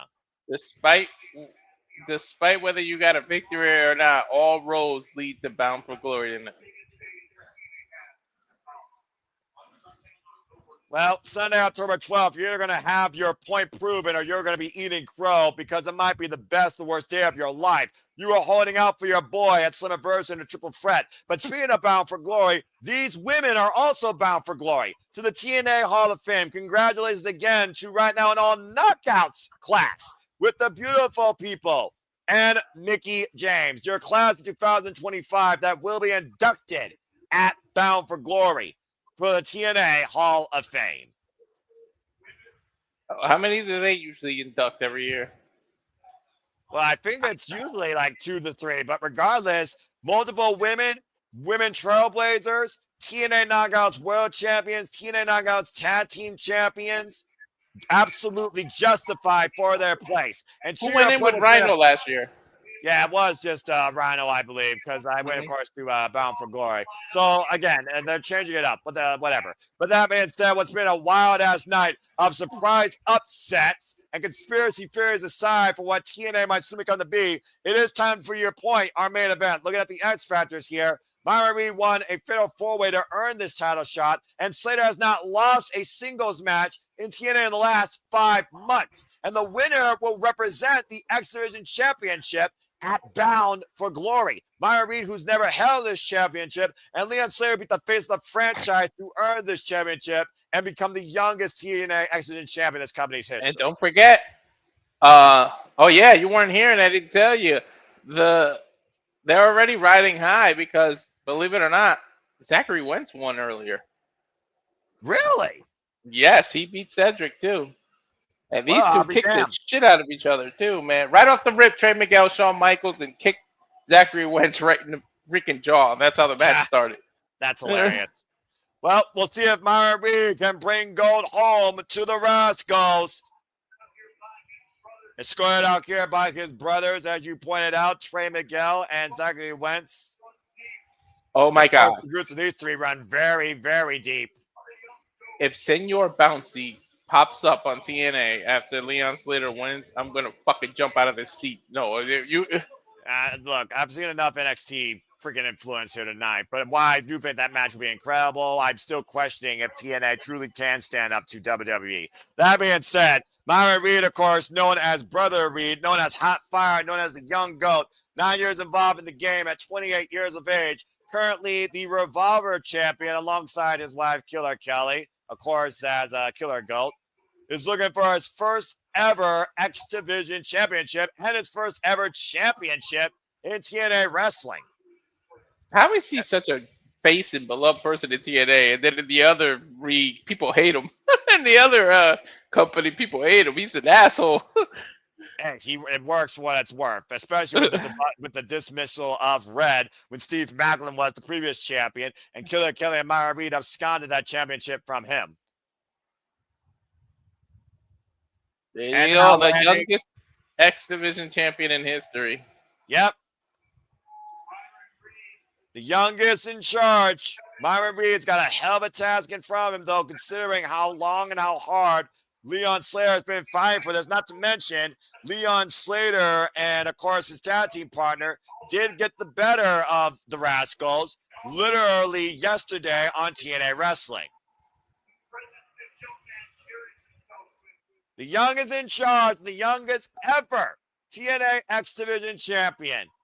Young OG from the UK, 21 years of age, 6 years in the game. High flying with the Swanton 450, endorsed by the Hardys with so much promise, Leon Slater. And to your point, Leon Slater has been champion now for 69 days. He's going into his fourth defense tonight, surviving triple threats, fatal four-ways, and an incredible one-on-one emergence against the Heart and Soul 205 Live, Cedric Alexander, after beating Moose for this championship at Slammiversary. He thinks about, of course, what influences a young man like this, the experiences with his father, and how important that was to win that championship with his family there at ringside, coming over from across the pond to see him seize that moment. The cornerstone of the X Division, a division that wasn't about weight classes and not weight limits, but no limits. Leon Slater is the 110th X Division champion. Mackenzie Mitchell, take it away for our match introductions. One fall! One fall! It's still a thing, folks. I'm just saying. Mackenzie Mitchell does a pretty damn good job, but she's no Christy Hemme or Jade Chung. It's a while since I've said Myron Reed and TNA in the same sentence, especially for this long of a duration. Again, the first time I saw Myron Reed was 2018 at an independent wrestling show against Trey Miguel. So the roots go very far back. This main event is going to be crazy. You're telling me.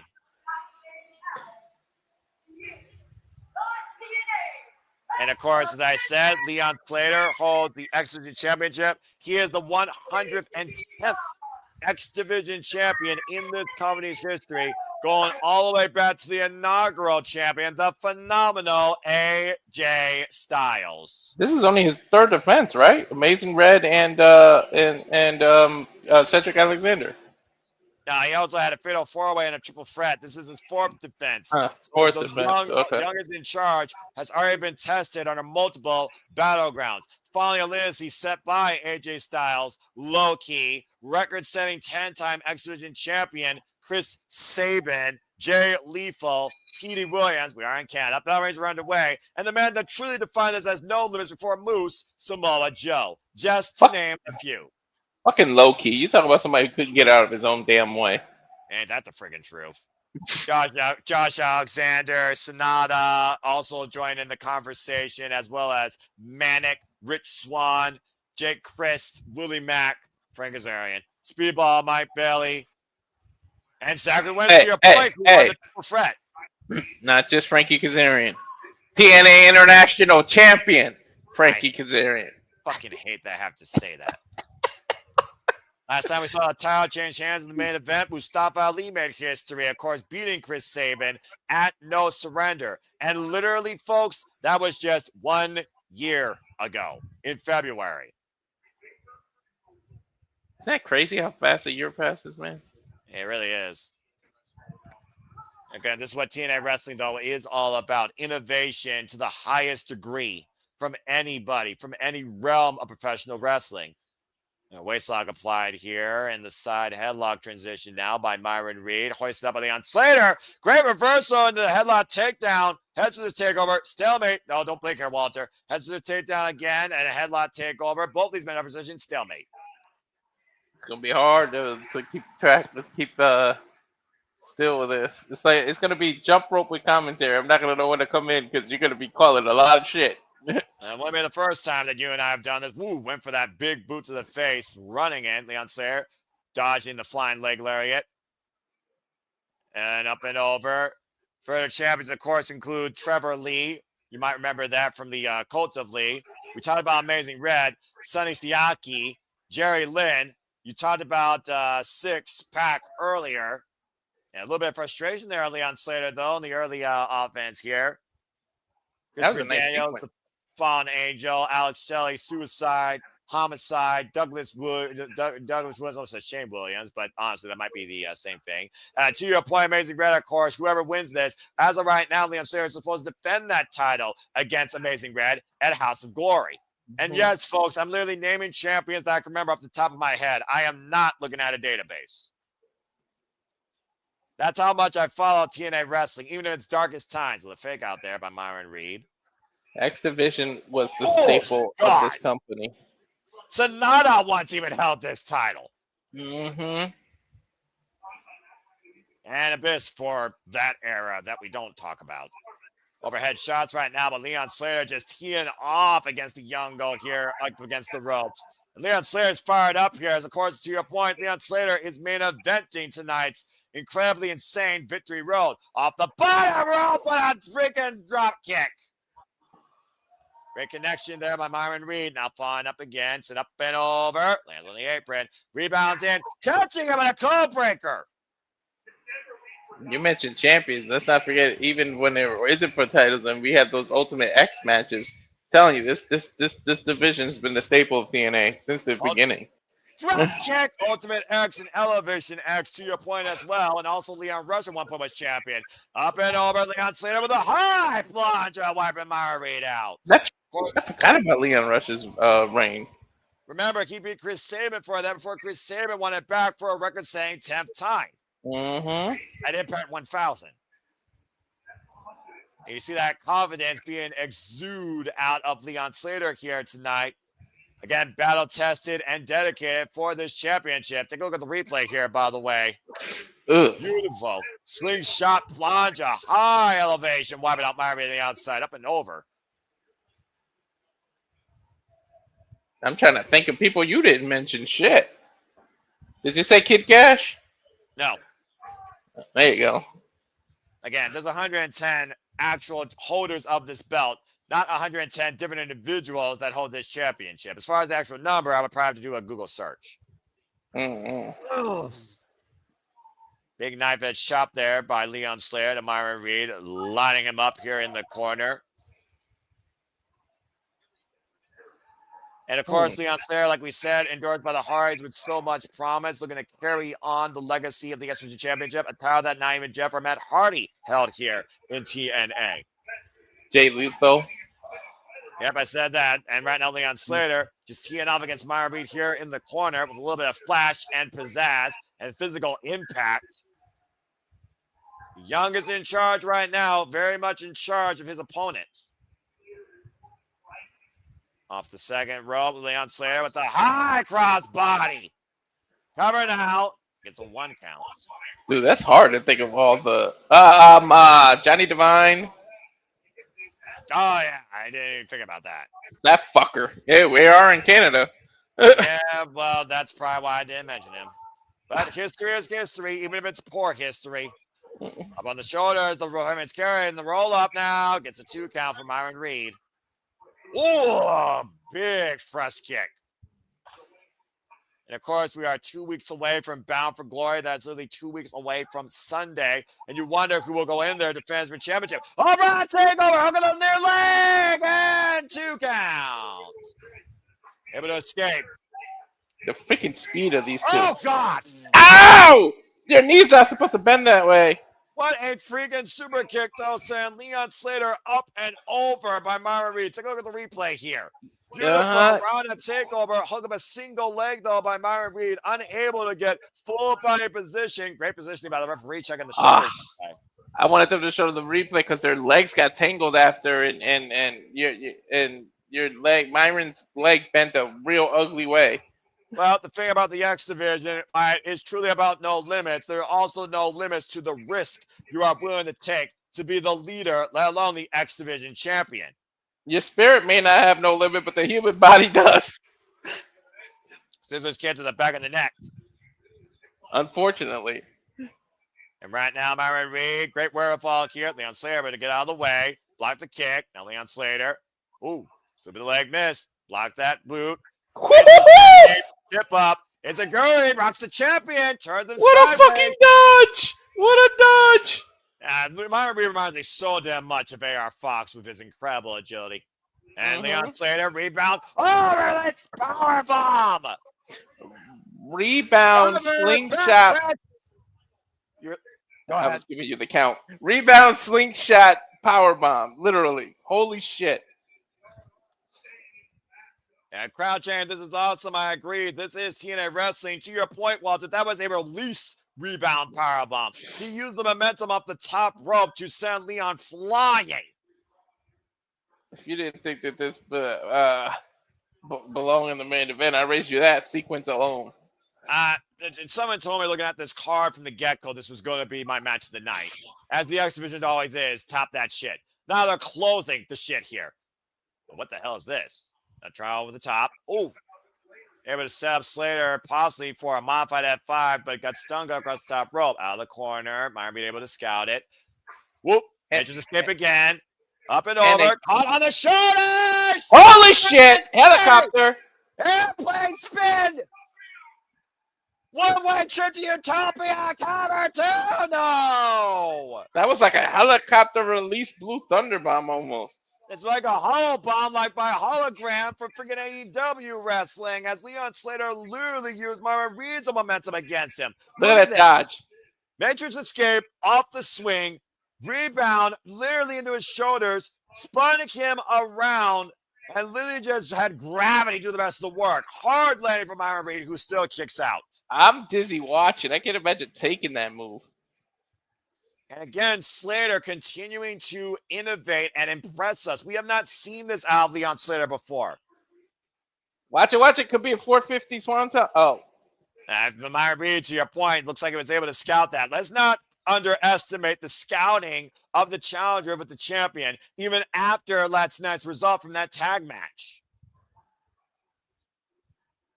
It's amazing how much misdirection both these men can do to each other. Oof.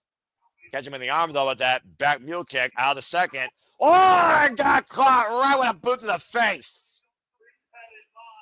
I'm not sure if Reed had in mind there, but he ended up with a boot to the face and got taken out to ringside. Dude, holy shit. These two are going at it. I mean, right now, Slater here. I don't even consider the X Division title the number 2 title. It's 1A and 1B with the World Heavyweight title in this title, to be honest. Now it's 1A. Just my opinion. Flying Slater over the top turnbuckle and ring post, wiping out Reed on the floor. Car 2 inches from that table, too. Again, there might be a closing moment here. You were calling for it earlier. Reed in the drop zone. Slater on high. Tonight, Edmonton, Alberta, Canada. Went for the 450. Rolled out of the way, though, goes Reed as Reed rolls inside. Oh, I call it a leg lariat. Turn Reed inside out. Now hooking him up. Does aggressive see. Oh, it's a crit. What? Nope. Holds on to the head. Reversal. Oh! What? Damn, that was dangerous. Oh, still got him in a corkscrew cutter. What the fuck is that?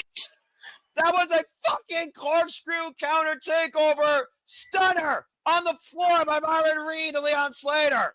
How dangerous was the way they went over the rope, too? Look at this. They could have snapped their necks. Look at this, Noah. They don't give a damn, and clearly they were able to be aware enough. Look at Leon Slater still trying to counter, and somehow Myron Reed was able to turn into a corkscrew takeover stunner. This is how much the X Division title means to them, Noah. This is what means the main event victory rope for the X Division Championship. Springing up the top, Leon Slater gets out of the way. You see Myron Reed grabbing the small of his side. And Leon Slater now going to the apron, the only saving grace for his title for the time. Lucky that's all he's grabbing after that sequence. Myron Reed, they're looking to follow up. God! God! Holy shit! Flame on! I think he hit the ramp, too. That's metal. There is no padding on that. What a freaking ridiculous elevated run over the top rope, cutter to the floor. And springing up the top for 50.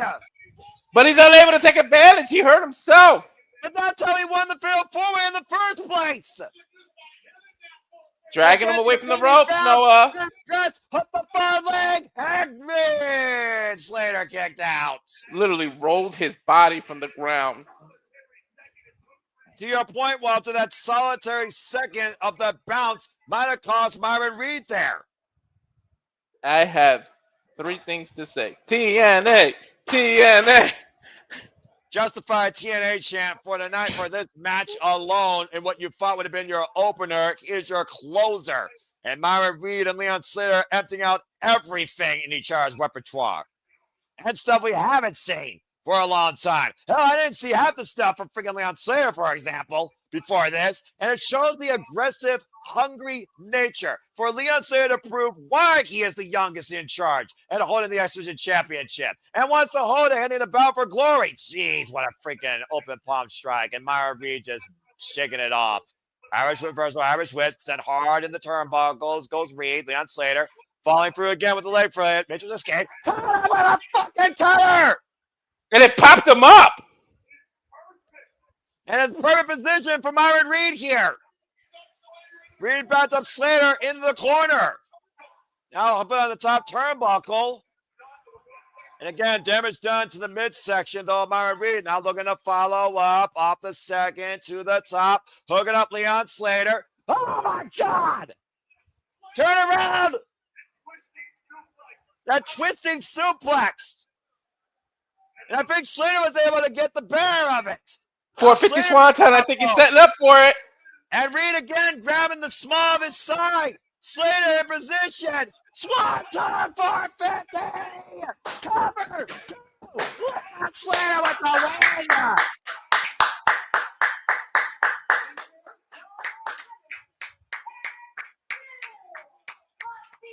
Noah.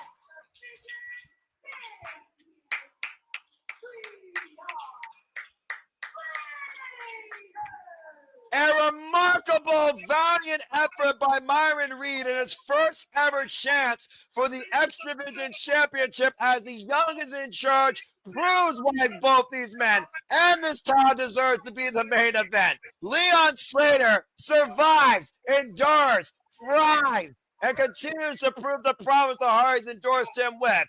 Is still the X Division champion. But this was match of the night by spades. That was absolutely incredible. My only regret is that we had to submit our picks of the rewards before this event. TNA President Carlos Silva literally endorsing Leon Slater, providing him the X Division Championship around his neck, as Leon Slater will now go into Bound for Glory as the X Division Champion. But Myron Reed has nothing to be ashamed of here. An incredible effort put forth in this opportunity. Will there be a handshake? I don't see why there wouldn't. Young GOAT for a reason. You might as well call Myron Reed maybe and endorse Leon Slater as a rascal. I think he fit in. He just did the motion. Leon He smoked it. He had it and he smoked it, huh, Noah? Yeah, I guess so.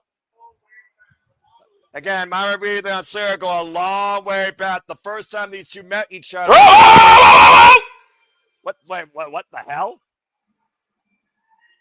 Hold on. Is that Santino's music?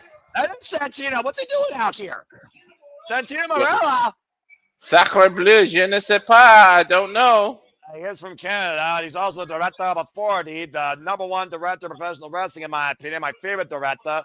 And you gotta imagine that he loved what he just saw from Leon Slater. Let's hear what Steve Morella has to say. Might be a Bound for Glory announcement. Well, I mean, we just saw that Switch Championship defended.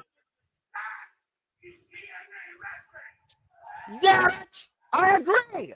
That is TNA wrestling, damn it! That is indeed the X-Division champion. The superstar Leon Slater, and I agree. Very exciting news.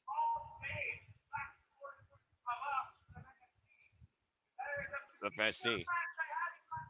Ava. Mine. I want to see it. If you fucking say bouncy! I made the announcement right now. If you say Javon Evans, I'm going to lose my shit. Bound for Glory. Challenge for the TNA Championship. Leon Slater. His opponent. As they feel a little bit jumpity jump. This is the opponent. If this fucking Javon Evans. No. Holy shit! Holy shit! Oh my God! Walter! You're right! You're fucking right! Holy shit! It's Leon Slater versus Javon Evans for the X-Division Championship and Bound for Glory! I just got out of my fucking seat! Oh my God! What the fuck? Oh! The bouncy Bound for Glory! Oh my God! Oh my God! The promise by the Hardys versus somebody given the keys of a granted future. Ladies and gentlemen, this is TNA Wrestling, and Leon Slater will defend the X-Division Championship against NXT's Javon Evans and Bound for Glory. Oh! First step, Walter, of an incredible time where we know so many are Bound for Glory as we see Leon Slater standing in victory at the end of this road, at the end of the stream, as the show comes to a close. For Walter Cruz, I'm Noah Foster. We will see you 110% at Bound for Glory. What the hell? One thing's for sure, it's gonna be bouncy! Cut the fucking feed, and thank you for tuning into our coverage of TNA Wrestling Bound for, wow, fuck me, Victory Road. What the hell?